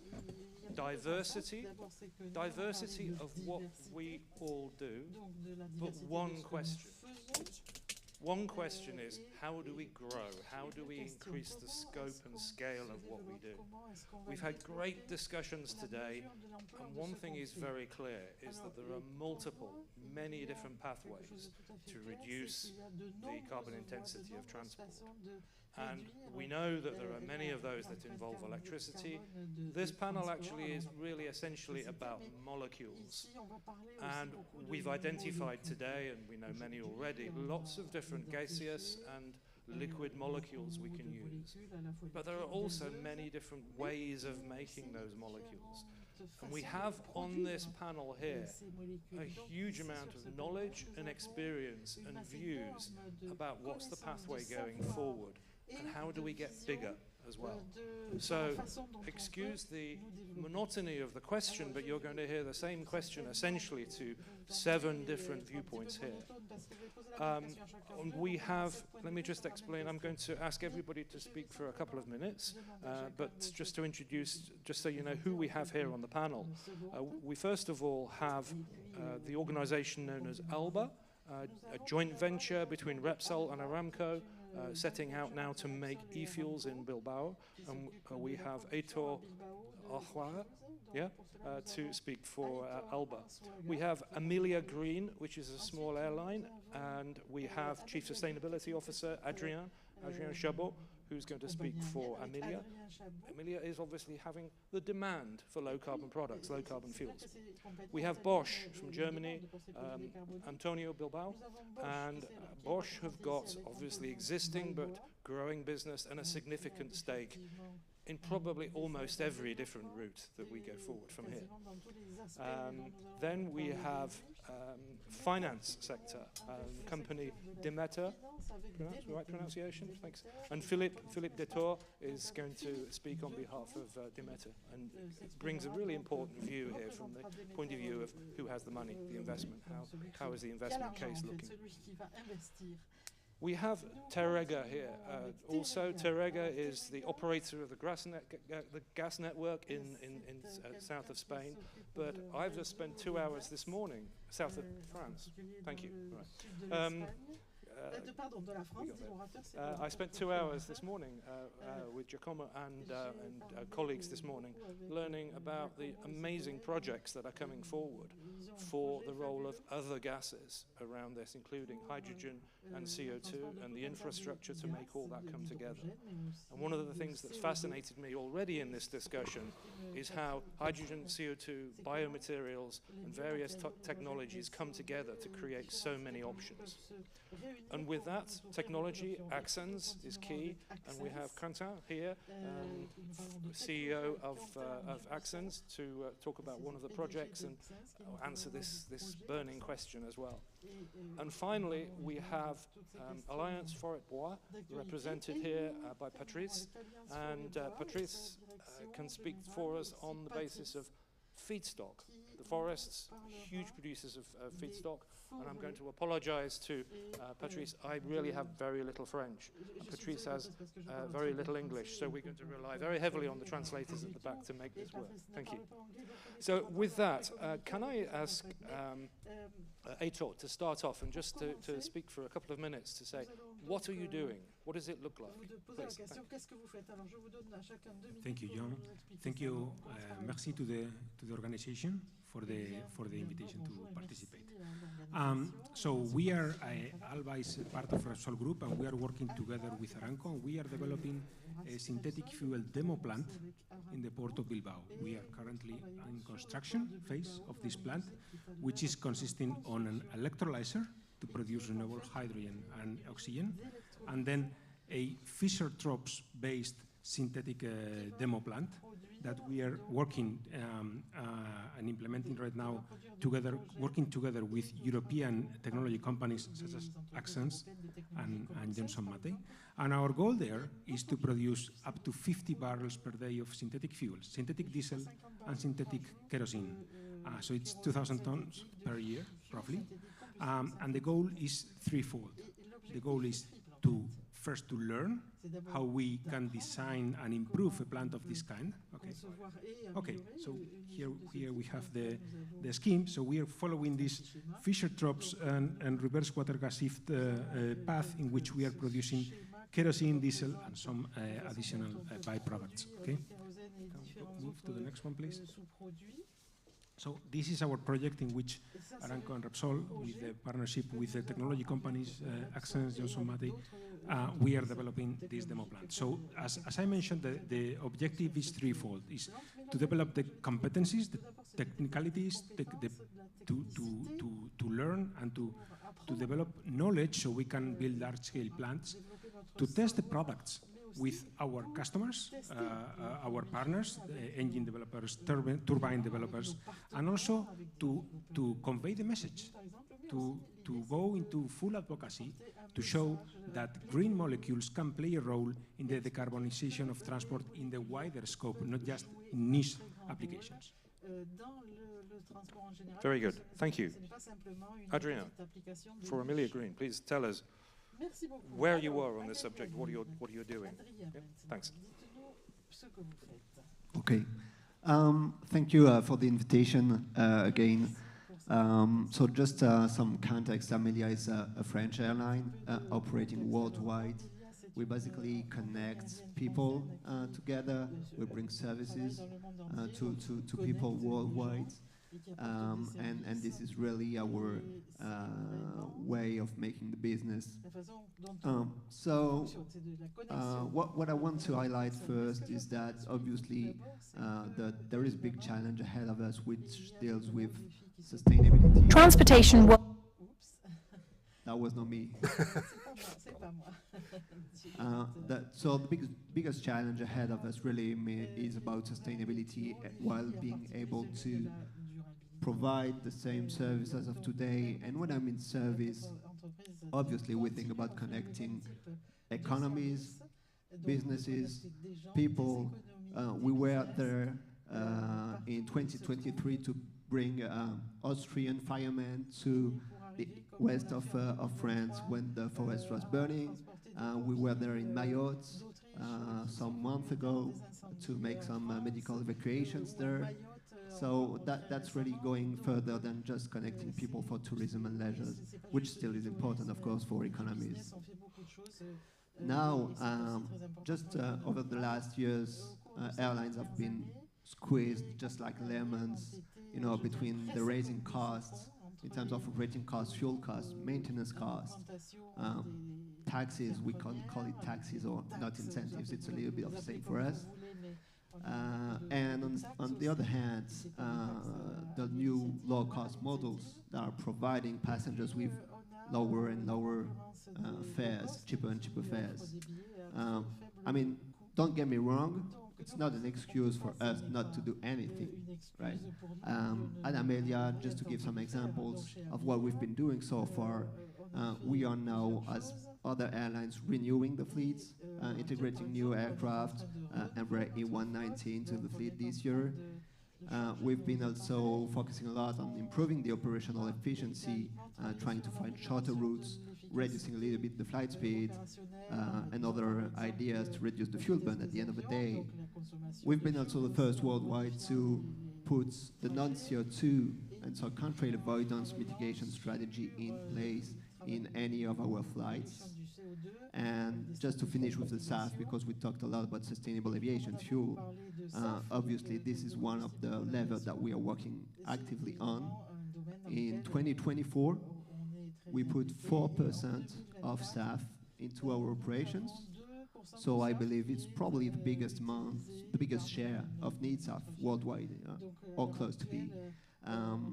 So you can imagine it was a significant investment. Fuel is the very first item in our cost breakdown. And so really the idea was to, you know, make some bold commitments, move forward, pave the way, and trying to pull all the ecosystem together with us. So I mean governments, I mean suppliers, fuel suppliers, and obviously customers. At the end of the day, to be honest, it was a little bit disappointing. We have now a big debt, I would say, just because, you know, this is a significant investment, and the return was not as expected. And as shared in the previous sessions this morning, when we talk about SAF, it's about like 3 to 8 times the price of Jet A. So if we want it to be used as really as a sustainable means to move forward, we definitely need to find the levers to bring it back to something more acceptable.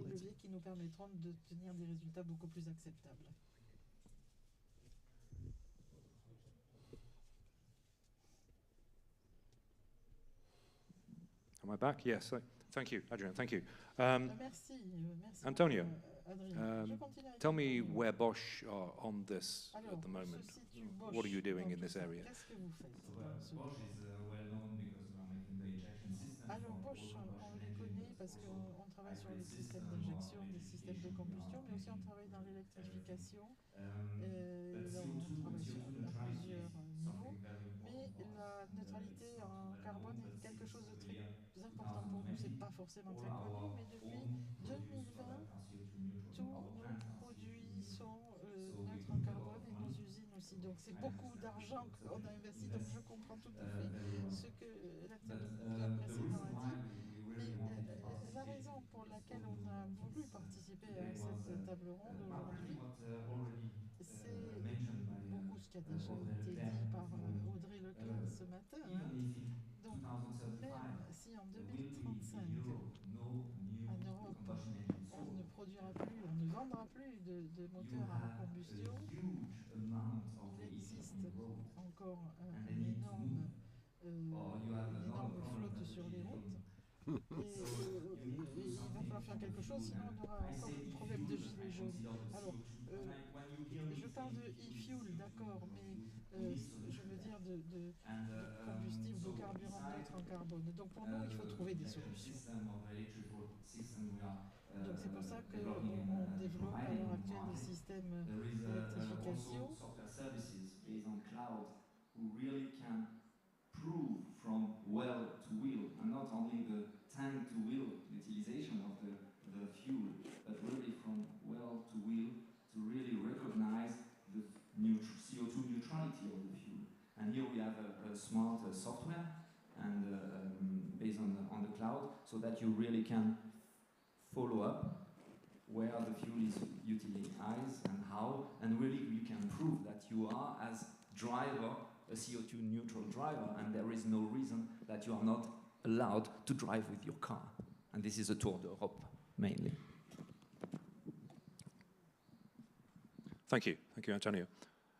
Philippe, you have a different viewpoint from maybe some regular folks we would have in some of these conferences, but it's a really important viewpoint because you have to have a rationale for putting somebody else's money into these projects. So, your take on what's going on around us right now with this subject. Yeah, I represent the... bonjour à tous. Thank you for the invitation. Yes, I represent the money part here, which is important. And sometimes breaks a bit the atmosphere because it brings things back to, you know, the tough reality that money is scarce. So what we do at Demeter, we are an investment company, and we bring equity and funding to projects related to the environment and ecological transition. And that spreads across sectors like renewable energy production, energy efficiency, green mobility, water, air, and even sustainable agriculture. That's the type of topics we are addressing. And we address that across several types of risk-return profile, because people who invest money, they look at what is the risk and what is the expected return I should have in front of that. And you have three main families we are addressing, which are what we call venture capital, and that's money invested into startup companies developing new technologies, new solutions in all those sectors I mentioned. And then we have another family of funds, which is what we call growth capital, which is addressed to more mature companies, SMEs, fast-growing SMEs, who are profitable and they need to accelerate their growth. And then we have a third family of funds, which is about infrastructure projects. And in infrastructure projects, what we do is we identify specific projects, again in those sectors I mentioned, but then we don't or barely or rarely invest into a company that develops the project, but we invest into the project itself. And an easy example is NACRE, which is a project which is developed by IFPEN and Axens. There we are among the investors providing funding for those projects. Maybe I should add one specificity, which is that in the infrastructure world, usually the funds are in billions of euros, if not several billions of euros, the size of the funds. That means that the projects they are looking for are projects of where they will inject minimum 100 or 200 million euros just of equity, and then you have debt on top of that. Well, the reality is, especially in the sectors we are talking about, when you talk about energy efficiency, green mobility, very often actually projects are much smaller than that. And that means that the usual infrastructure funds, they say, well, thank you, nice, but too small. I won't look at it. And by the way, a bit early as well. What we try to do is, because we do venture, because we do growth, we pretend we are some capacity to spot sectors which are growing, which will need to transform into infrastructure projects at some stage, and that we need to scale up.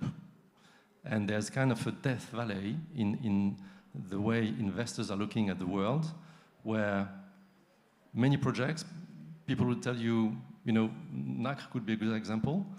Well, actually, it's very interesting, but it's way too big for a venture capital fund. It's innovative, it's nice, but it's way too big for a venture capital fund. And an infrastructure fund will tell you, well, it's nice, but a bit small, and not too many precedents before. So where do you fall? And investors are not very funny.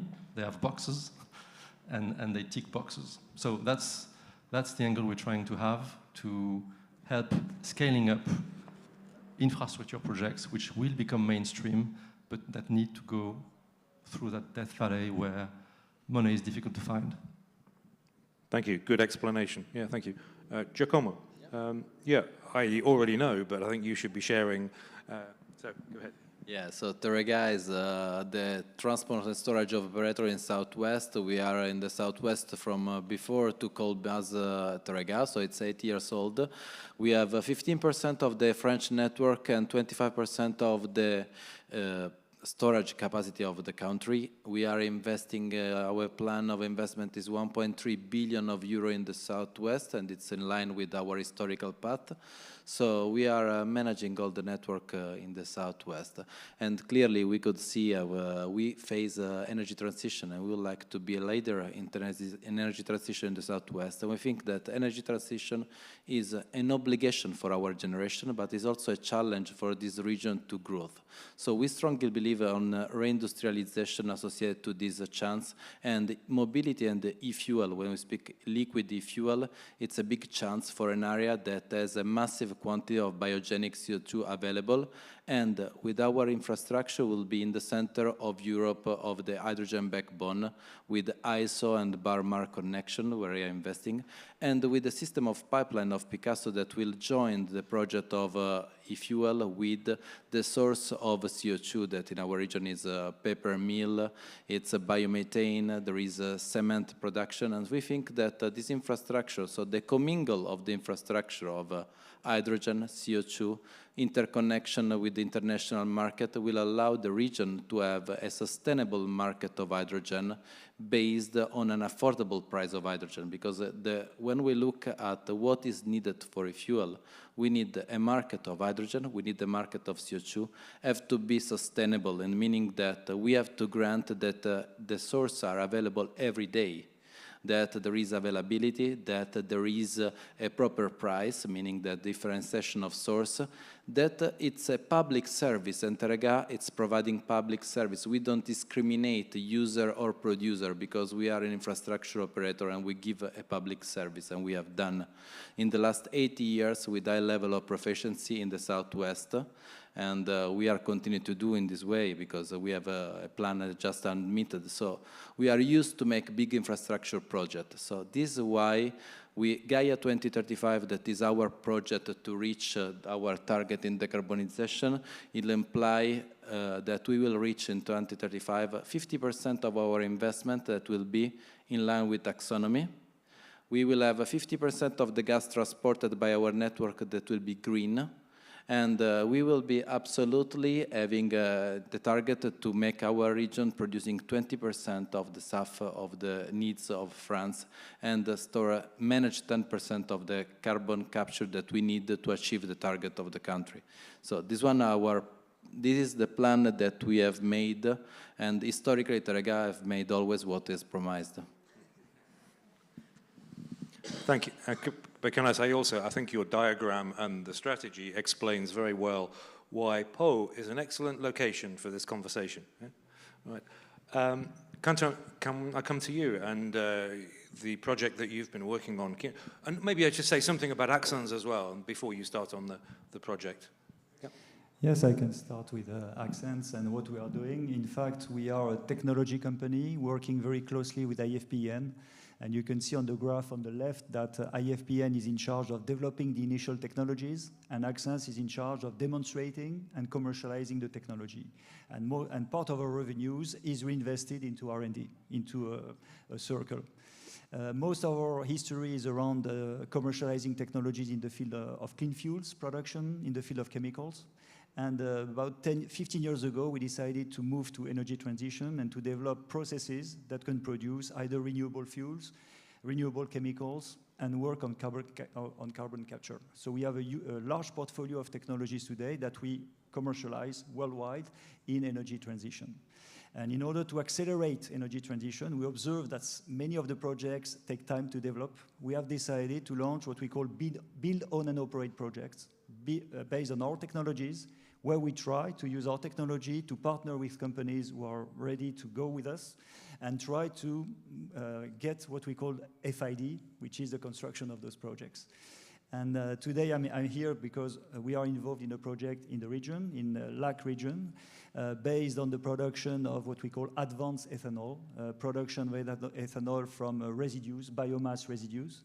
And I don't know if you have the slide. This is a project where we start from lignocellulosic biomass, and where we try to extract the major part of the molecules that have an interest for the chemical industry. And among those, ethanol is the main component we are targeting, because ethanol is a very good molecule, which we call a platform molecule. It can be used for incorporation into gasoline. It can be used to produce SAF. It can be used to produce any kind of chemicals or petrochemicals. So the idea of this project is to start from biomass, extract the most of it, ethanol, biogenic CO2, biogas, and the lignin, that is the residue, can be valorized for other chemicals application. Very good, thank you. So we've established we have to have demand for the product, we have to have money to build the project, we need the technology, but it all starts with feedstock. And this is exactly why Patrice is here.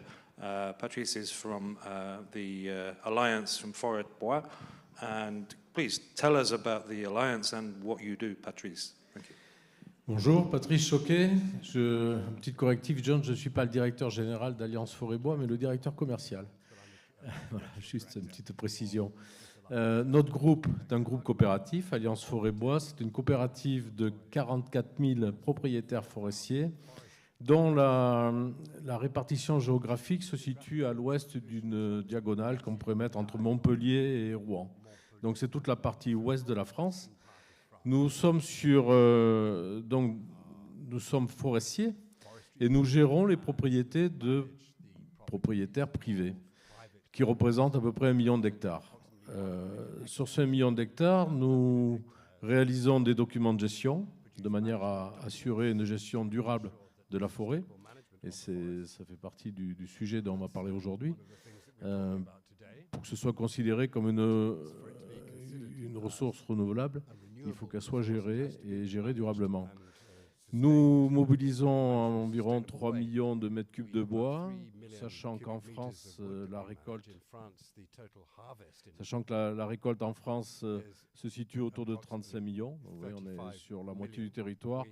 On représente 10% de la récolte nationale. Nous reboisons pas loin de 10 000 hectares par an et nous entretenons et nous mobilisons dans ces 3 millions de tonnes de mètres cubes par an. On va caler aujourd'hui 550 000 tonnes de biomasse. 550,000 tons of biomass, which are destined essentially for energy today, energy for to create a cogeneration of electricity, for example. And we are partners in the NACRE project, which is a local project on ethanol. And the reason we are partners is that it's interesting for the forest to participate in these changing trends and the creation of biofuels. And we'll come back to that later. I'm not going to go into that. But I think, John, you'll no doubt be asking me questions about that. If we have what is the capacity of the forest to respond to this new demand?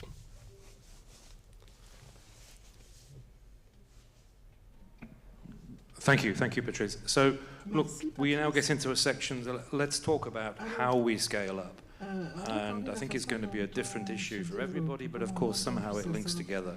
So I'm not sure where to start. I'm tempted to start with demand. And Adrien, whether you're at 4% SAF. Let me be provocative. What would it take you to get to 25% SAF or 50% SAF? What do you need?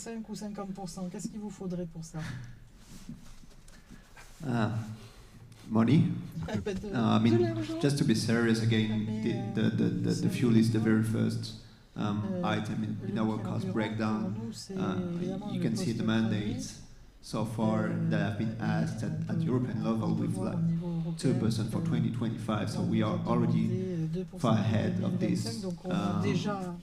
this share. But really, what's missing? I think today It is more about the money to be able to get this. I think we are facing the same issues as Mrs. Leclerc was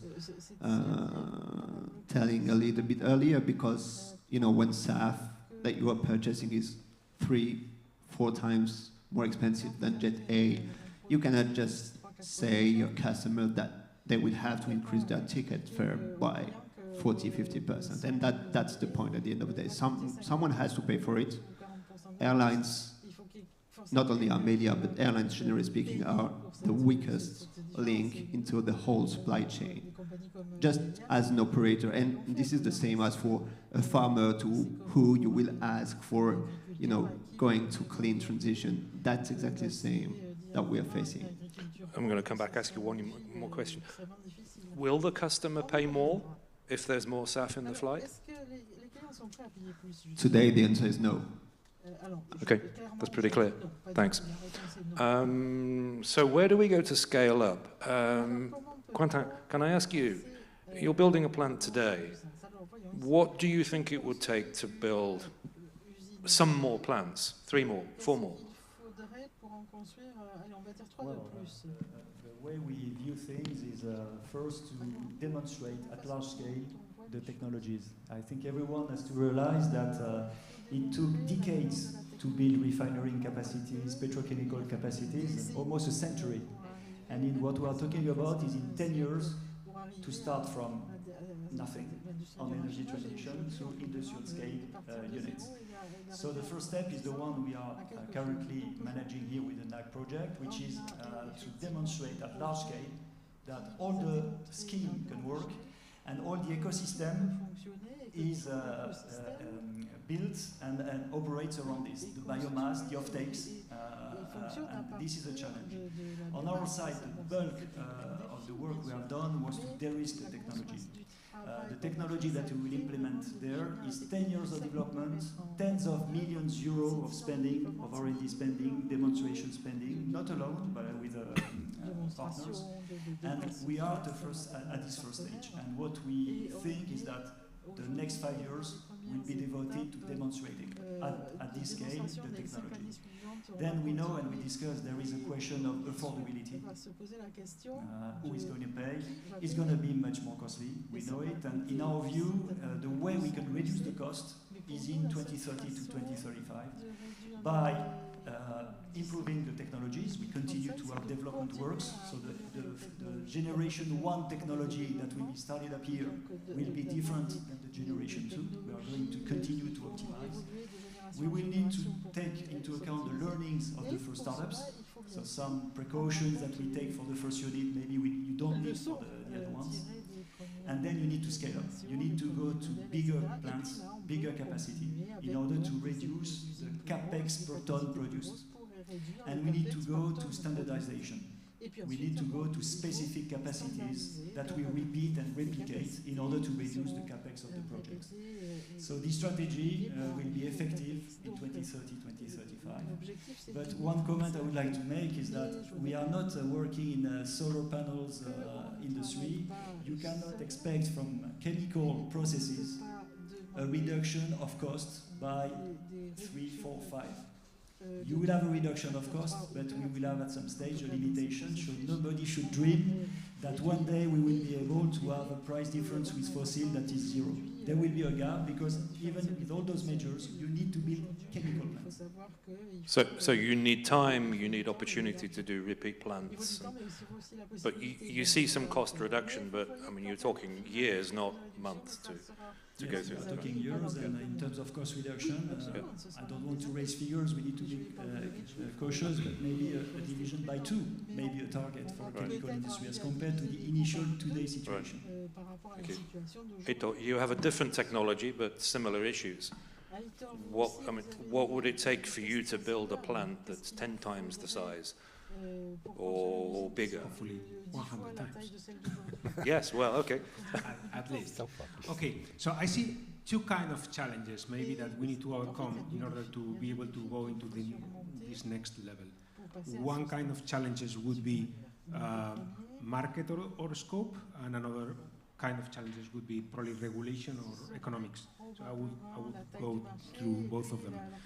First, in terms of market or scope, when we produce e-fuels, we produce a variety of products. Okay, we produce the main products, which could be eSAF, which is going to be the main driver probably for the market, but we also produce diesel or naphtha or waxes or other byproducts. And we need all these products to be able to be valorized and to have a market. For instance, we heard from the Ethanol Association that naphtha could have, e-naphtha could have a very nice application towards the blending with the ethanol E85. We need the road application, we need the e-diesel application and e-gasoline. Why? Because if there is no road application, then decarbonization of aviation is going to be much more expensive and complicated, because increasing the selectivity kills the business, kills the profitability. Okay? So we need the scope to widen, and we need reasonable applications in the road scope to be included and to be able to be served by fuels. And we have to talk about zero or carbon neutral fuels. There will be bio as much as it is possible, and then e-fuels on top of that. So that's the market scope. The second one is regulation and economics.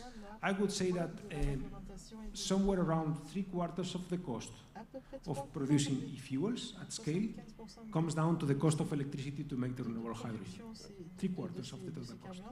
So, and this is based on regulation. It's based on which are the rules that apply to make the hydrogen be counted as green.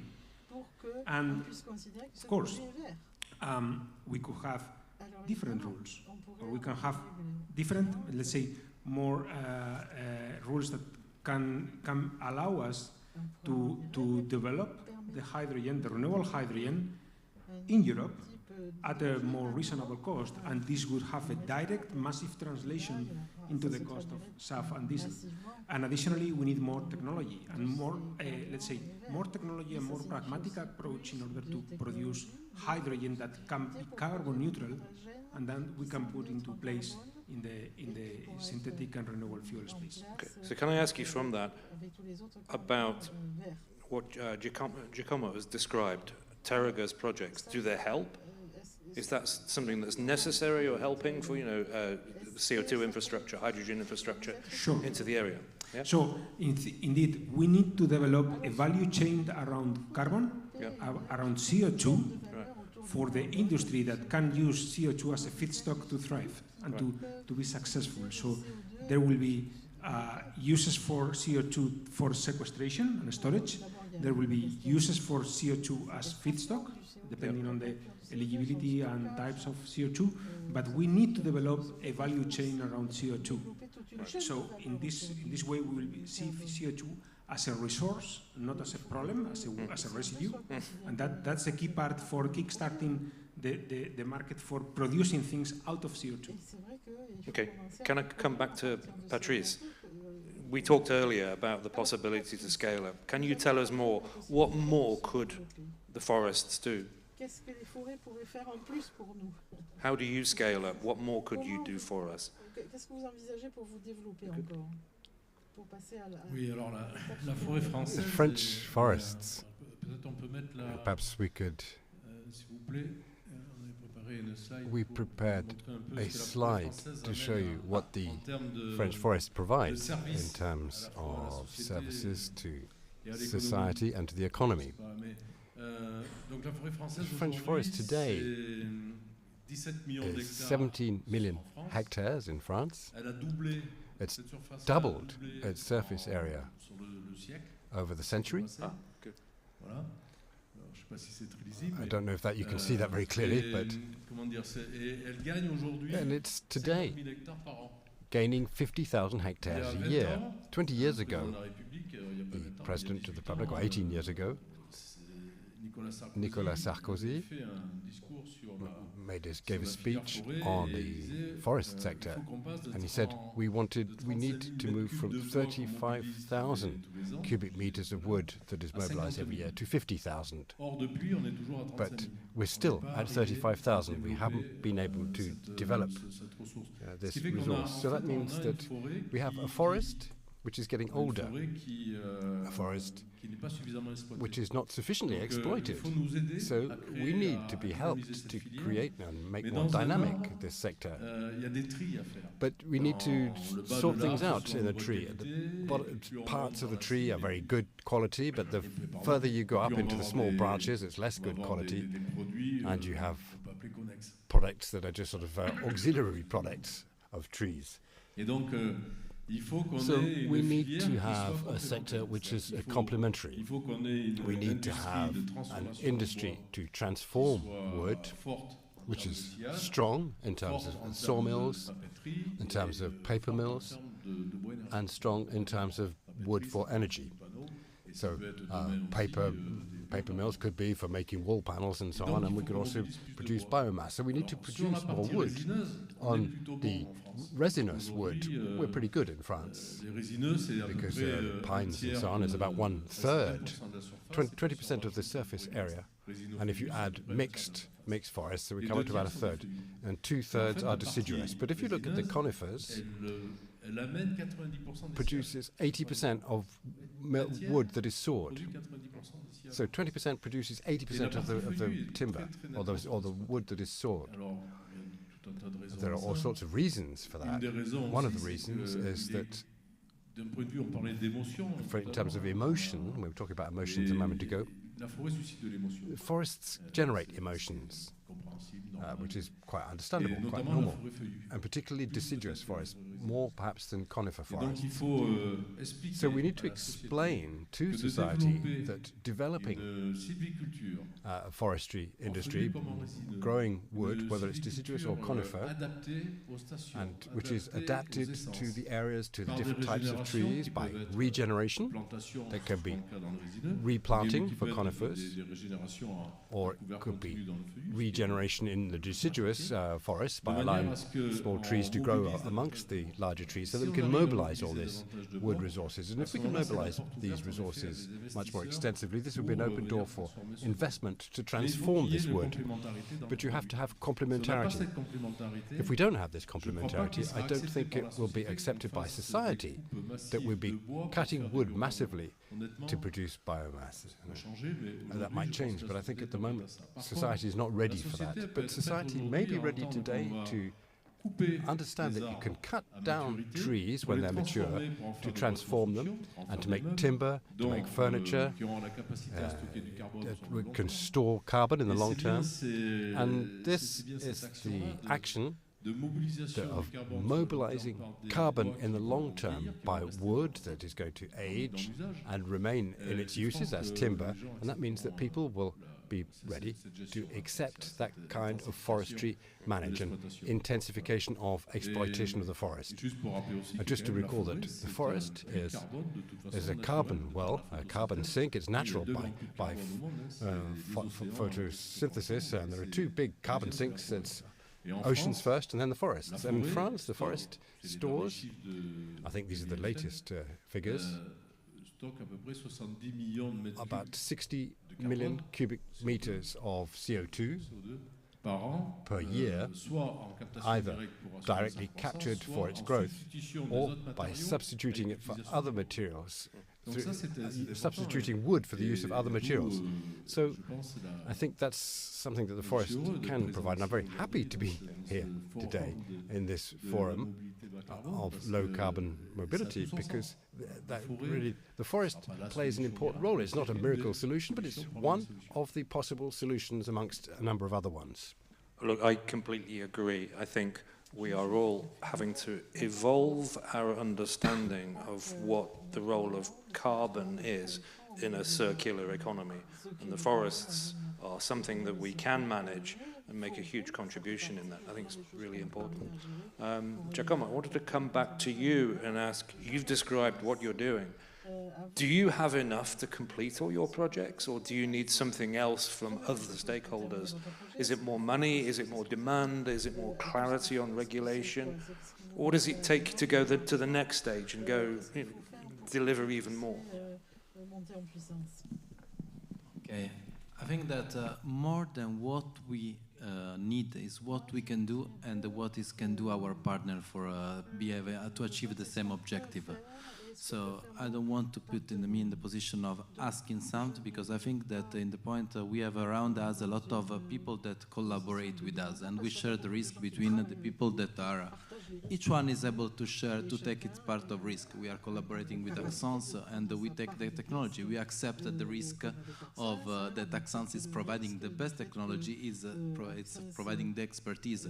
We are working with ALBA and the same, we know that we are partnering. So I think that the energy transition in our case is a collaboration with others and accepting each part of the risk, and also the finance market is one of the players that we can involve. So I think that clearly what I would like to say is that if we take LNG, that is the last energy market built in the history of man, it took more or less 40 years to be created, a market that starts from a point to point to a market that is global. Today is the second largest commodity traded after the oil, and 40 years ago was almost irrelevant at the level of energy. We are asking to the hydrogen to make more or less the same step in the same stuff, but at the level of unbundling sustainability with a lot of more constraint to do that. So, and with the technology that it's in some part not yet mature at the level than was liquefaction at the time when we start. So I think that we have to admit that we are doing something possible but quicker than previously. So we will have that. There will be a kind of collaboration, and I think that the initial part of the testing technology needs to have the proper speed, needs to have an help, and we need that the subsidy that we are getting for European community are as extremely useful to cover the initial risk and speed up the initial development of the business. But after the initial phase, that is the testing, the pre-FID phase, the industry of the private debt and the financial institution, it's what we will help us to go on, and I'm sure that we're there. So at FID, I would not expect that we will be on equity, but we will be with the debt and with the private debt that will come from others. And at the same time, I think that when we are partner with technology provider, it's clear that sometimes we ask them some solutions that are not already existing or that have been tested at minimum. And I understand that today it's needed to have a support from the government to speed up the time to pass from test to industrial level. Otherwise, the time of evolution and the risk to fail will be not acceptable for any industry that have a margin that is not ready to cover. I think also, for example, for airplane, when you think that 4% of, so the SAF from 4% to 25 would mean a doubling of the price of the ticket, it's clear that the margin of the industry is not ready to absorb this. So if we would like to test, we have to find a way to make it more cheaper than this, and not to think that we increase the tickets indefinitely. So I think that regulation, it's helping to clear the roots of the game, and as quick as better, because it will allow us to understand which are the risks that we have to take and which are the risks that have to be taken by other part of the value chain.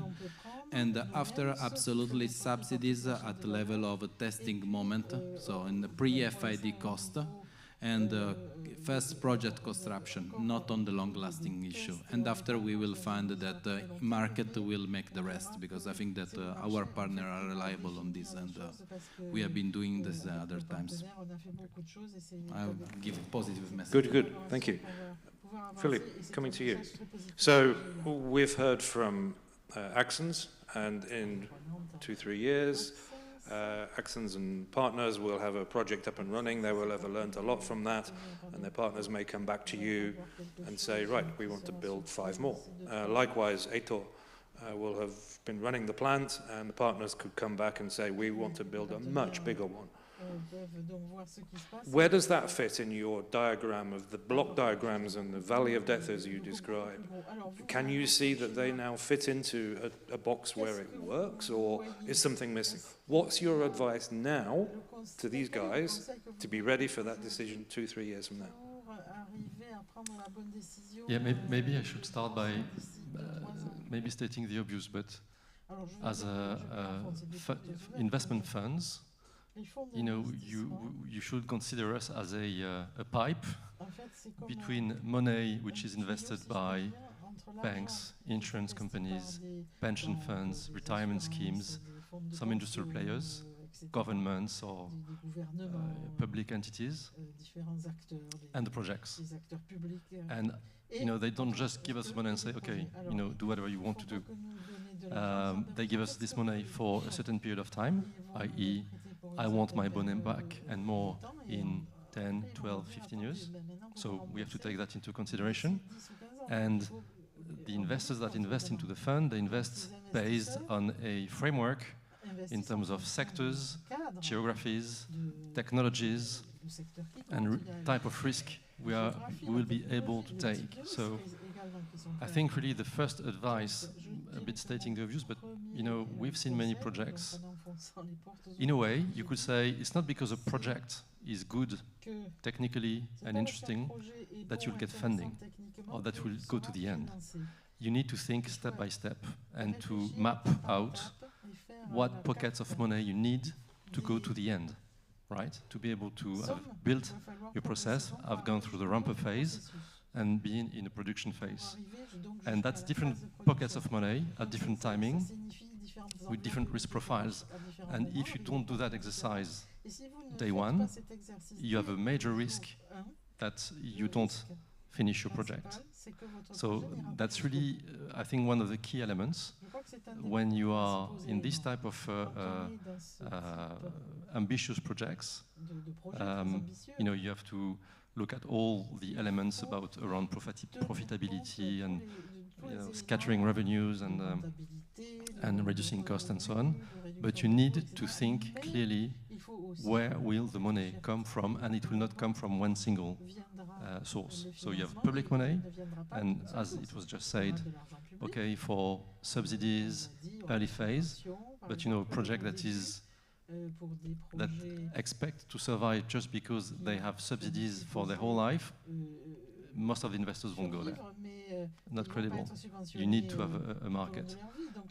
So that's really, I think, a very important element. And then, you know, it depends of type of investors.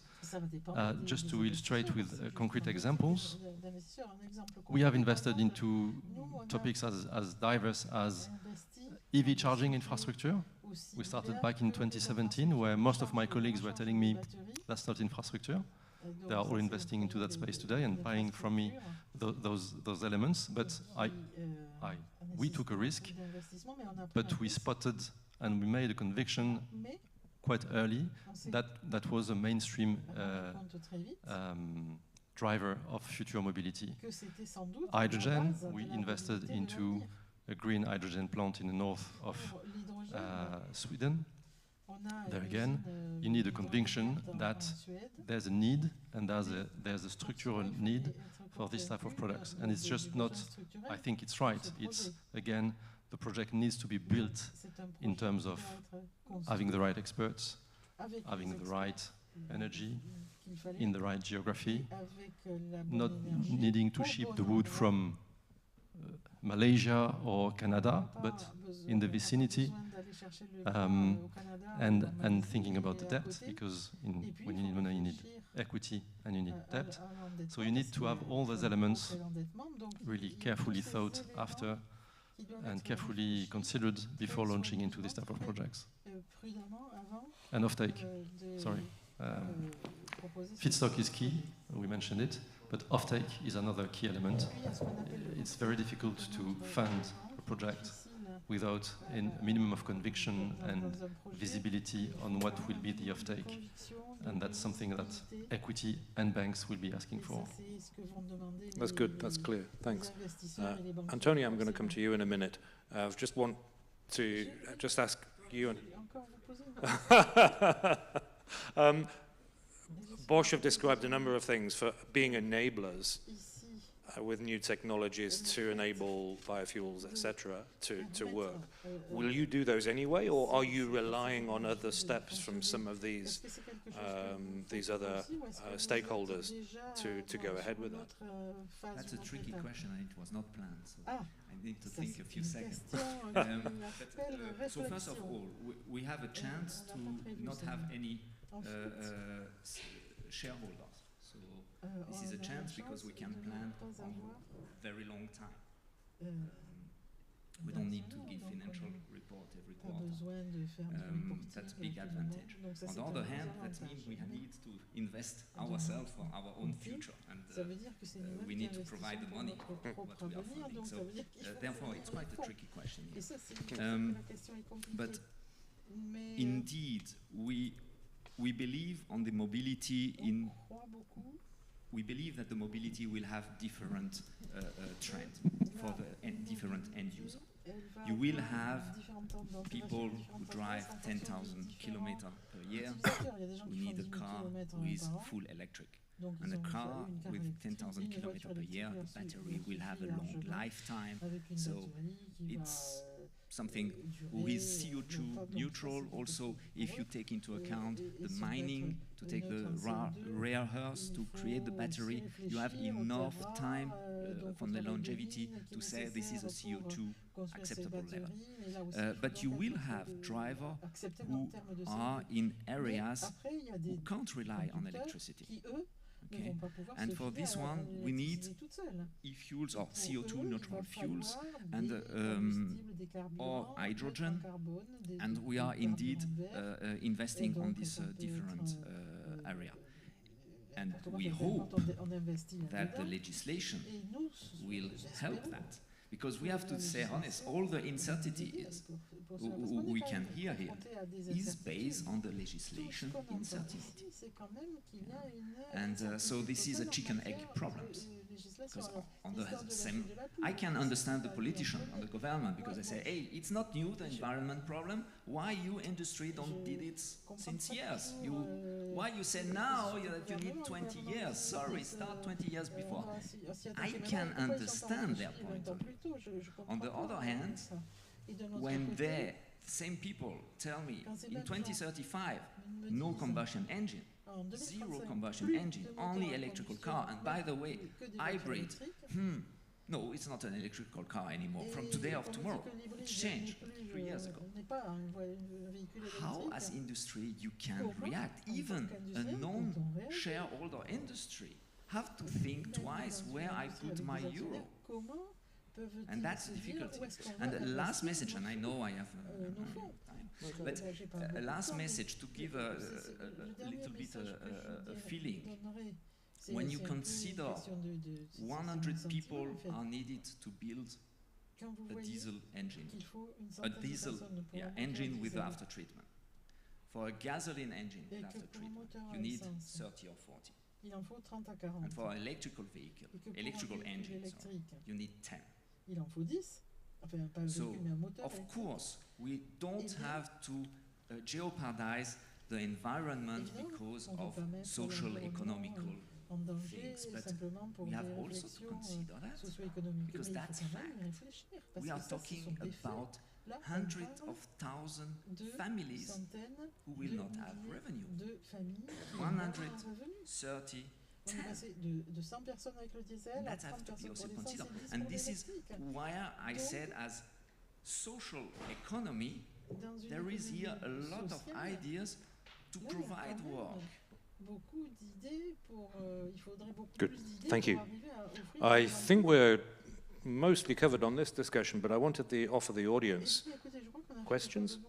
I know we're running late, and there's a short presentation immediately after this, but any questions for the panel? No, I think we've covered the ground. I'm sorry.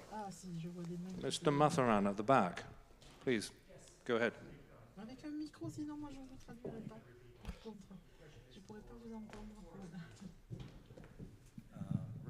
Hi, bonjour, je le dis en français.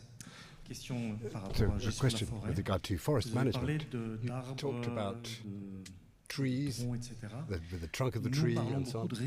We're talking a lot about residues. Is this added to what you talked about in terms of potential, or is that included, that you simply stressed the wood that you use, the base of the tree? Oui, merci. Oui, les chiffres que je donnais tout à l'heure, ça concerne la forêt. Après, c'est clair qu'il y a aussi tout le bois après toute une chaîne de production d'un arbre, of a tree, from the trunk of the tree. Il y a toujours une fin de vie. There's always the end of life, whether it's a piece of furniture or whatever else. We're talking about recycled wood, and that, of course, is the interest of wood. It is recyclable. But in recycling, mainly that goes into panels to make new furniture, chipboard and so on. Sometimes it can go, depending on the classification of the recycling, whether it's Class A or Class B or whatever. Don't want to go into technical issues, but it also could be used to produce energy, to produce pellets, for example, or little pellets for furnaces.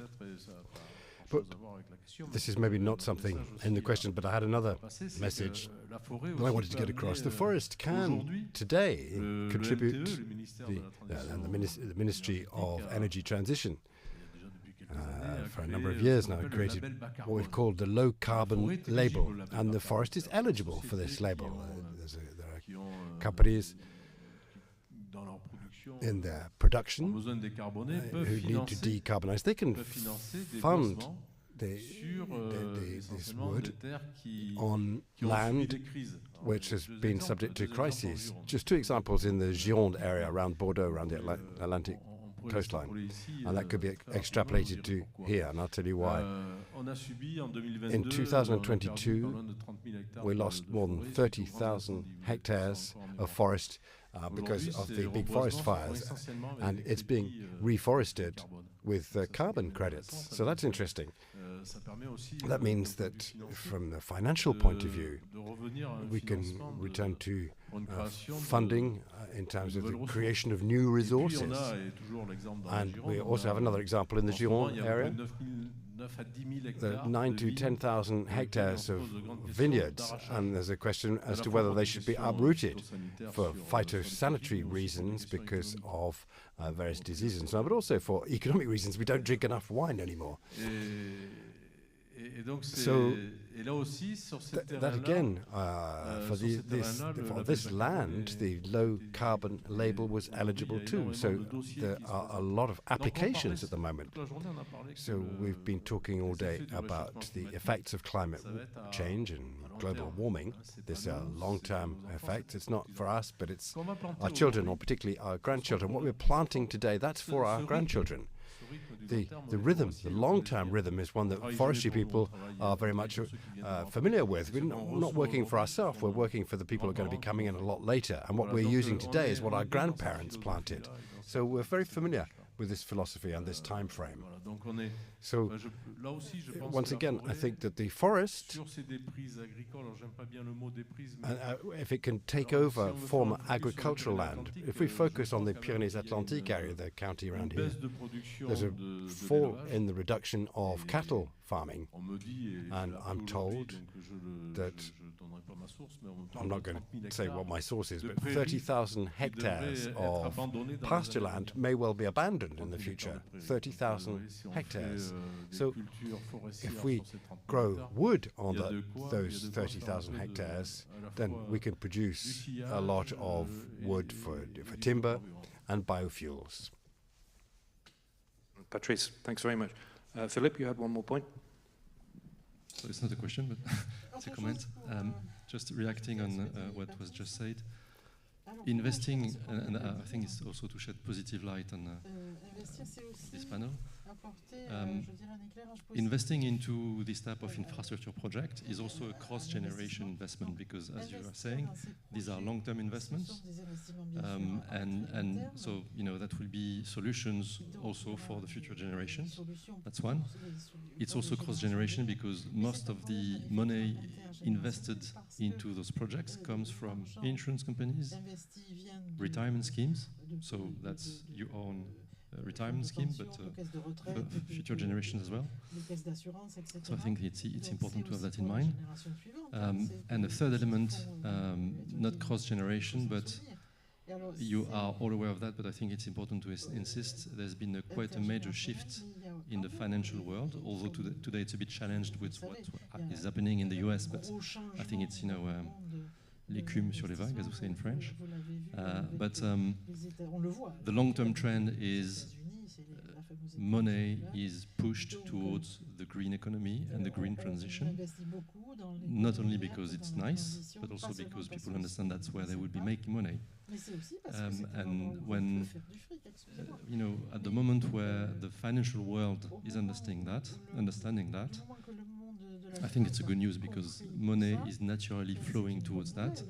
There's regulation today which is quite strongly helping for that. There's a regulation called SFDR, Sustainable Financial Disclosure Regulation, that pushes investors to declare which investments they are making in favor of the ecological transition. And again, the insurance companies, pension funds and so on, which are investing into funds, they are looking very closely at that.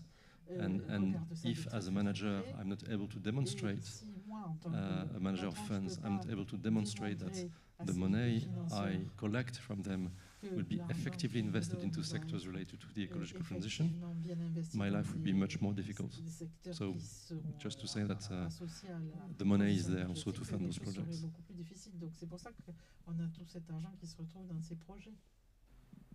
I'm going to draw this conversation to a close. I just wanted to reflect. I think we've illustrated actually that no one stakeholder can make a major step on their own. Actually, it takes many coordinated steps together. I heard about vision, I heard about conviction. Conviction is based on expertise, and multiple sources of expertise provide the confidence and the conviction.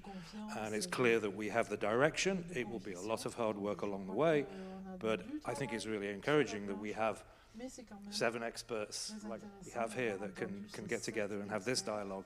And we have the technologies, we have feedstock, we have business models emerging. There's a struggle and there's a fight on lots of different stages, but I think we have the clear direction, and I think it's really encouraging that we can have this dialogue and see how we'll all work together. Can I just say thank you, and can I please ask you all to give a round of applause for the experts that we've had time with. Thank you very much.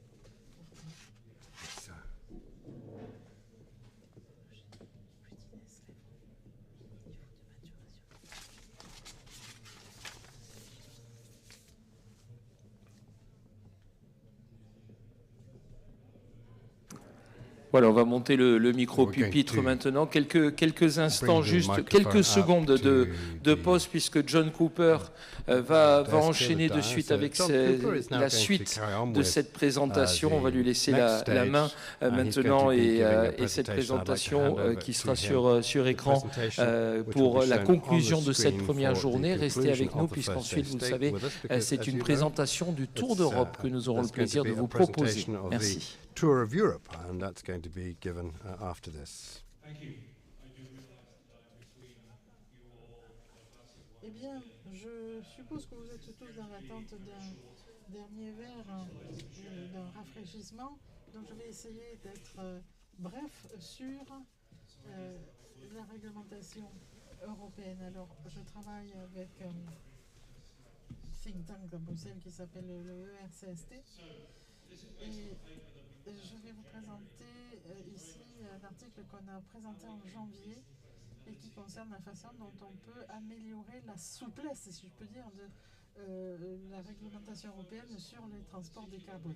Et en particulier, je parlerai d'une réglementation qui concerne le CO2 et qui va nous amener, comme vous le savez, vers l'électrification et l'exclusion de toute autre technologie. Alors, on va essayer de réfléchir là-dessus. Je ne vais pas lire tout ceci, je vais simplement vous donner quelques focuses very much on the tailpipe, and this is true for cars and heavy-duty vehicles. In terms of an industrial impact, this means that certain industries, if we were to lose scale in the European industry, it would have a knock-on effect on many other industries as well. The car and truck industries are kind of anchor industries in terms of demand for many other products to make the cars, and then of course to power them as well. And we increasingly see competitiveness concerns with, it's very clear that China has got a head start on electrification, and it's not clear that Europe can have a plan to be as competitive as China, and we need to reflect on that. Now, to be clear, we're talking about the vehicle regulation, which currently works something like this. Across the life of a car and its energy, starting with parts suppliers and ending up with the consumer, the current regulation for cars focuses entirely on the manufacturer and the vehicle as a product from that manufacturer. The manufacturer is the obligated party. You could argue actually it's the end customer that's the regulated party, because it regulates what they can and cannot choose. But the current compliance scope is very limited, and ultimately from 2035, essentially your only real route is electrification. Theoretically, hydrogen is also allowed.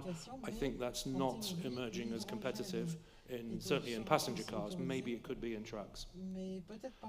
It's worth comparing the European regulation for vehicles there with other regulations that also regulate energy here. And so I've put on that slide 6 different regulations. I'm happy to send the slides if you want them later. Emissions trading scheme has been in place for, 15 years now. It actually rates renewable fuels of any kind, biomass, as zero CO2. Emissions trading scheme for roads and buildings, which is just being introduced, somewhat controversially in some countries, also regards renewable fuels as zero CO2. The Renewable Energy Directive itself, that forces the blending of biofuels across Europe, recognises fully, of course, the renewable fuels on a life cycle basis. Then we come to CO2 in cars and HDVs. It ignores all molecules, and it simply treats all molecules as if they're fossil molecules. It has no attempt to make any differentiation. But strangely, other comparable transport regulations, Fuel EU Maritime and Refuel EU Aviation, are very different. They use a life cycle basis for those, and in fact, it's the operators rather than the manufacturers of the vehicle that are the obligated party. I would argue that the outlier in regulation here is the car CO2 regulation. And I would say, frankly, if we were to start today and ask what is the best way to decarbonize road transport through regulation, we would not have that regulation. I'm old enough to remember when the car CO2 standard was called the fuel economy standards. It was about fuel economy and reducing the fuel usage. It has simply been taken to an extreme where you reduce the fuel usage to zero, whatever the fuel. That is not a CO2 standard. In terms of sustainable fuels, this is in particular around sustainable fuels, but not only about the fuels. We clearly need sustainable fuels in the future. We also see that there could be solutions which are hybrid, hybrid in nature of technologies, as well as the hybrid in the vehicle, where this could actually reduce the number of batteries that we need, or the quantities of batteries that we need in Europe. In terms of availability, I've worked this subject for well over a decade, and what we'll typically hear is there's not enough biofuels. I would argue that that is a self-fulfilling prophecy. If you say you don't need them for transport, People won't develop them for transport. But I think what we can see from some of the speakers today and others, there are many technologies to open up the supply of biofuels by going to new technologies and new feedstocks. This is actually a diagram, you won't read this diagram, but this is a graph of technology levels for the conversion of biomass into fuels. And at the top, we have first generation biofuels, and they're all technology readiness level 9. And we've used those up mostly. We've already got most of the supply available. But there's a huge amount of biomass underneath there that needs more conversion. And those are not at technology level 9. If you're going to invest in those, you need to know there's long-term demand. If you're doing it for road transport, well, the regulation at the moment says your demand will go to 0 because the internal combustion engine is banned. So it takes away the investment case for a lot of the development of those. If we then look at aviation and maritime, we've just had a really good conversation which includes aviation. Aviation is struggling to make the at-scale commitment that would develop those technologies. And by the way, maritime is going into different places. So by taking away road transport demand, you take away the opportunity for most of those technologies to come forward. So I've said most of that already. Feedstock and logistics and technology readiness, we can make major improvements there. I'm not going to go through that. I'd really like to show another diagram. So the basic idea here is, why don't we open up the ways that we can comply with a regulation to have more technologies and more suppliers contribute to a lower carbon material?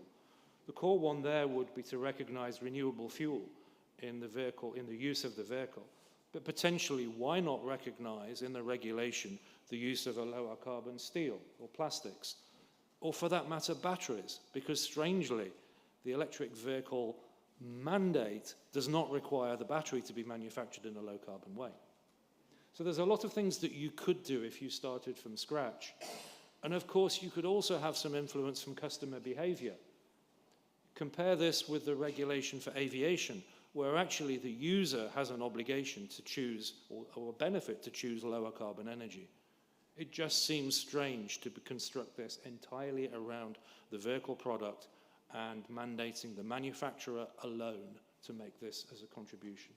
So that's the potential extension that is possible.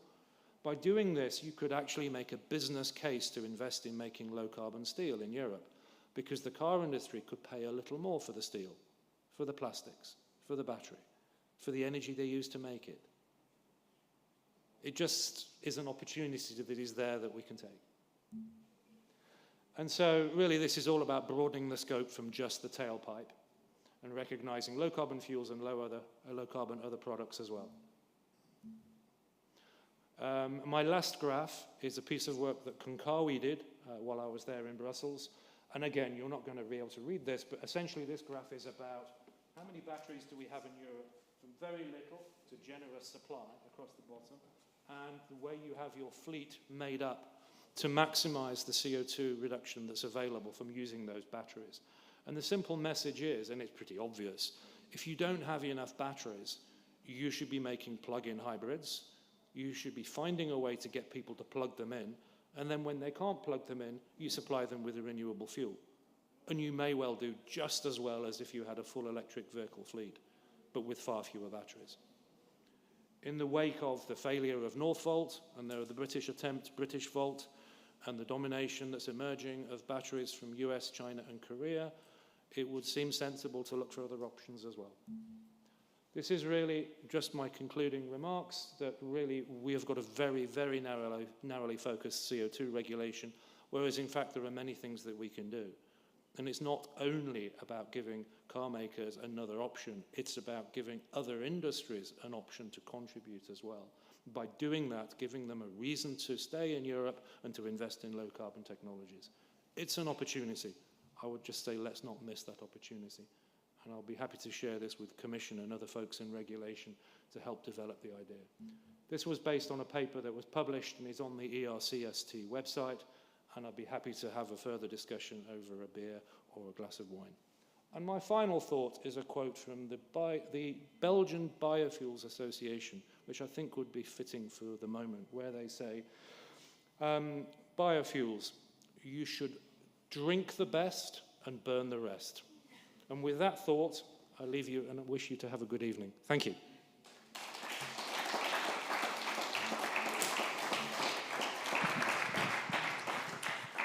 Merci beaucoup, merci John Cooper, merci à vous toutes et à vous tous, je vais y arriver. Pour terminer et pour conclure avec cette première journée, je vais inviter Valérie Demangel, je pense, puisqu'on va parler du Tour d'Europe maintenant, quelques minutes, pour justement évoquer cette présentation et puis également ce concept, ce Tour d'Europe des véhicules bas carbone qui a été lancé. Vous avez peut-être d'autres intervenants avec vous. Oui, merci. Alors, quelques minutes juste avant de nous rendre sur le site du Parlement de Navarre, juste en haut de la petite montée du funiculaire sur votre gauche, vous descendez vers le château et vous verrez tous les véhicules, y compris un camion du Tour d'Europe qui roule bas carbone, qui sont là, garés. Ils nous rejoindront ensuite à la Villa de Navarre où nous aurons la soirée. Donc, je vous invite à vous rendre sur place pour avoir des explications techniques. Mais avant de vous libérer et de vous laisser en plus admirer la magnifique vue sur les Pyrénées quand vous allez remonter, on voudrait juste donner la parole à... Alors, je ne sais pas qui de Bosch va prendre la parole pour présenter l'analyse justement is it Alain? Of the measurements, how you worked so that you could measure CO2 emissions for all of these vehicles and all of these different forms of motors and engines. Thank you very much, Valérie. Thank you for the introduction. We have a little video, 50 seconds, and some figures to give you, and then Marco Babic from Bosch will be then presenting the digital fuel twin. That's the technology which enables us to measure, verify and certify the use of fuel for any given vehicle. So let's launch the video, please. Transportation worldwide keeps people and goods moving. But to achieve our goal of reducing emissions, a combination of technologies is key. The fastest way to decarbonisation uses several tracks. One of them is renewable fuels. The Tour d'Europe is a European initiative showcasing and raising awareness for an already existing solution for cars and trucks in 2025 and beyond. This year, light and heavy-duty vehicles will travel across Europe to demonstrate their potential. Renewable fuels are already available and traceable, driving decarbonisation with renewable fuels. Made in Europe, ready to power the future of transport. Join us on the Tour d'Europe. Raising awareness, driving change. So 50 seconds to give you an overview of what the Tour of Europe is. Perhaps I'm going to give you a few figures. It's in English, the description of the product. The idea was to show that today low-carbon biofuels are not just an idea, not just a project, not just products that we have in the laboratory. More than 6,000 pumps are available in Europe today for HVO 100 and a lot for E85. So that means that we can offer the driver or European consumer can travel from the north to the south, to east to west, and at the same time significantly reducing the CO2 footprint. Some of the roads, and Marco will be able to talk about and see how you measure that and give you some figures on that. Some roads can reduce emissions by 60, 70 or even 80%, perhaps even more. Others, if we go towards Eastern Europe, where there's not quite the same concentration of pumps, we have slightly lower figures. But the simple fact of using those pumps where they're there, if you can reduce by 30, 40 or 50% your CO2 footprint, that's 30, 40 or 50% less. So the partners of this project, there's been a long period of thinking between Bosch and the Europe, and we have associated a number of producers like BMW, Hyundai, Daimler Trucks, Iveco, Ford Trucks, with an operator called TGA, which is a Portuguese operator, Volkswagen.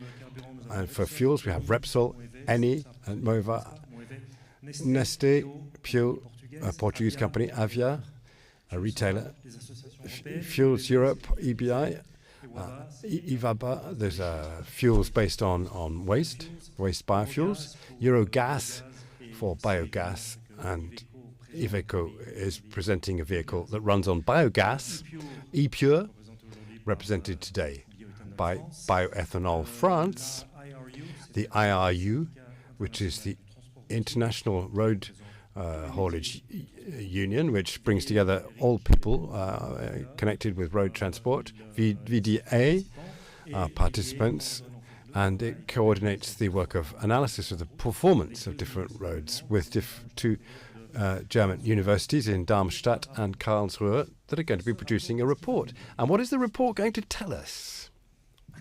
Thank you, Alain. Now I can take out. Thank you for the chance here. It's more than 1 year back when we met first time in Brussels with the idea.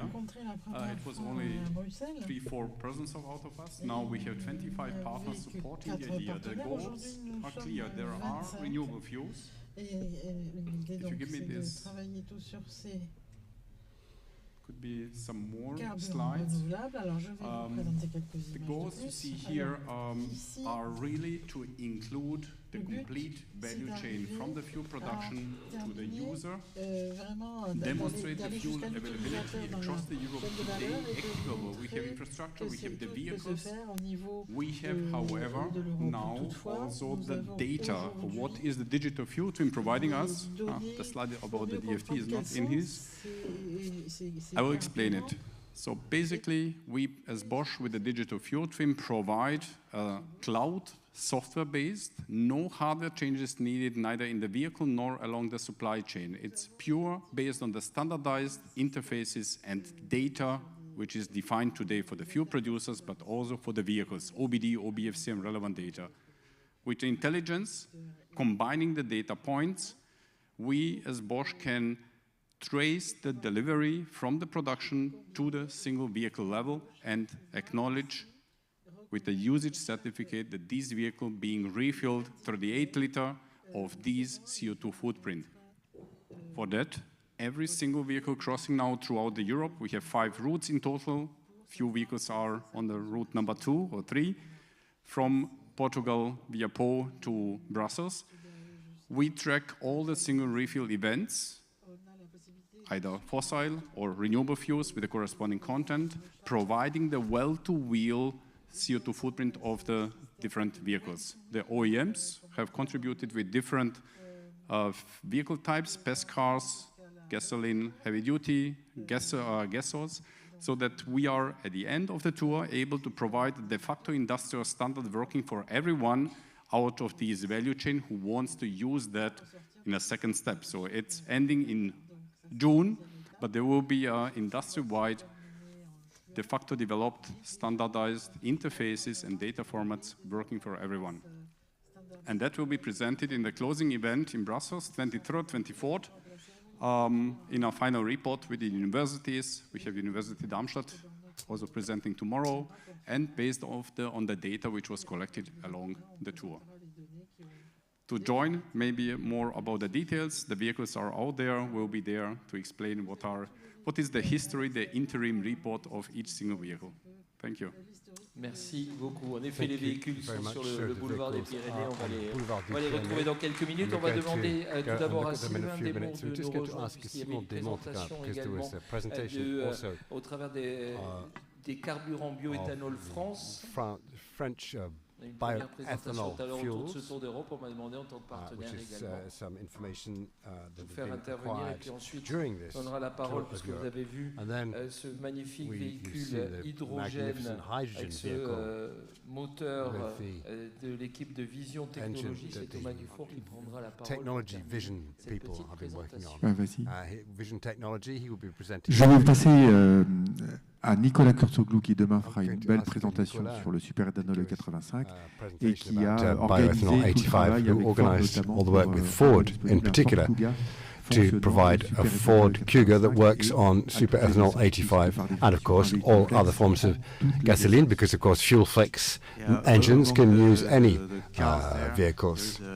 Ford Kuga FlexiFuel adapted with a digital fuel twin that started in Madrid with a fully renewable gasoline, and that is coming to Pau and using E85 in France, and then it will go through France using a lot of E85. We have almost 4,000 E85 stations in France soon.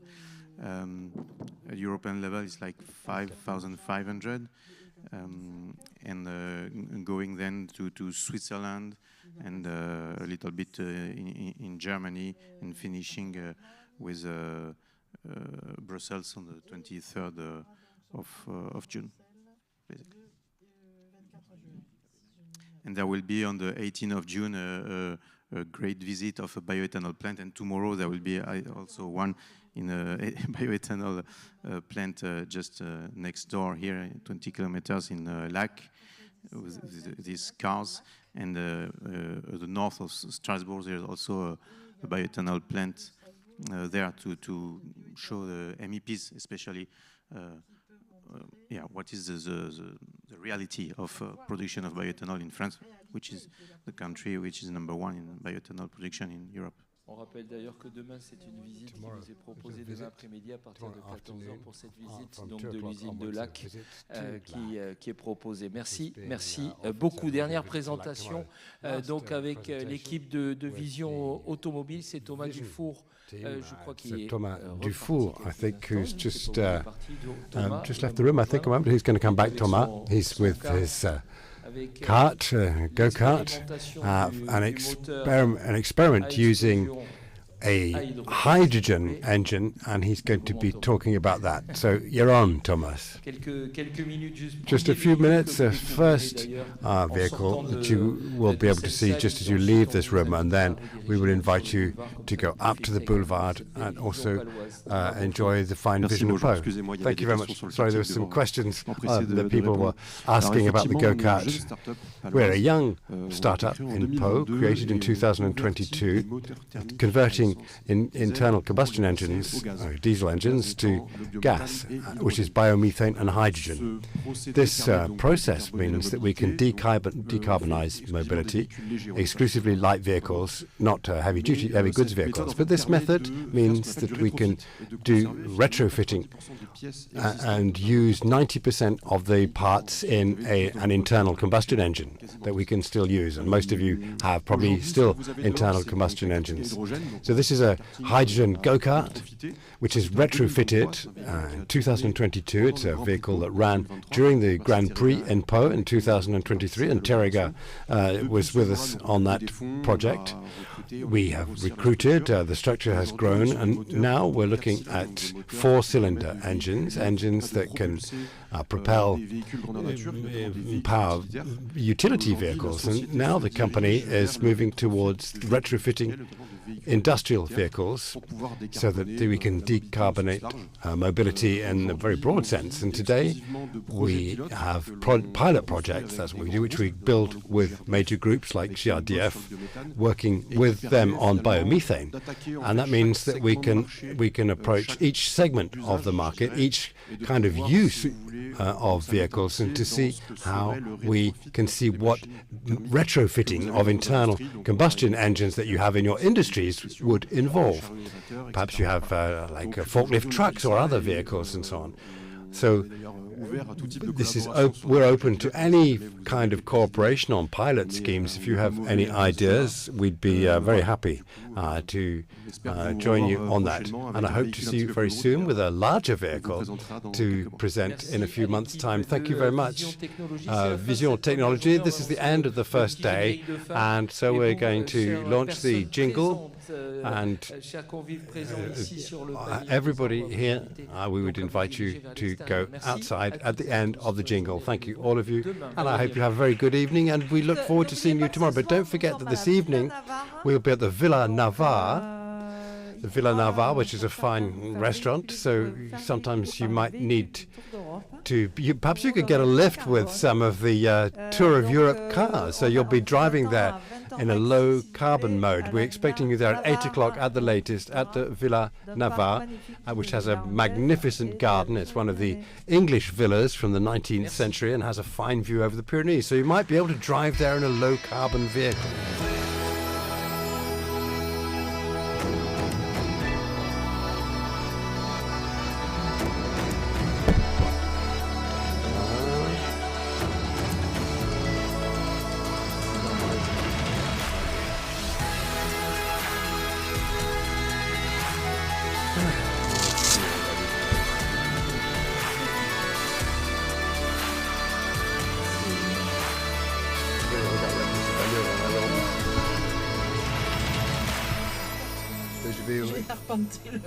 Ouais, bah voilà, la partie streaming est terminée, donc je reprends maintenant les discours. Pour ici, c'est pour ça que je voulais terminer.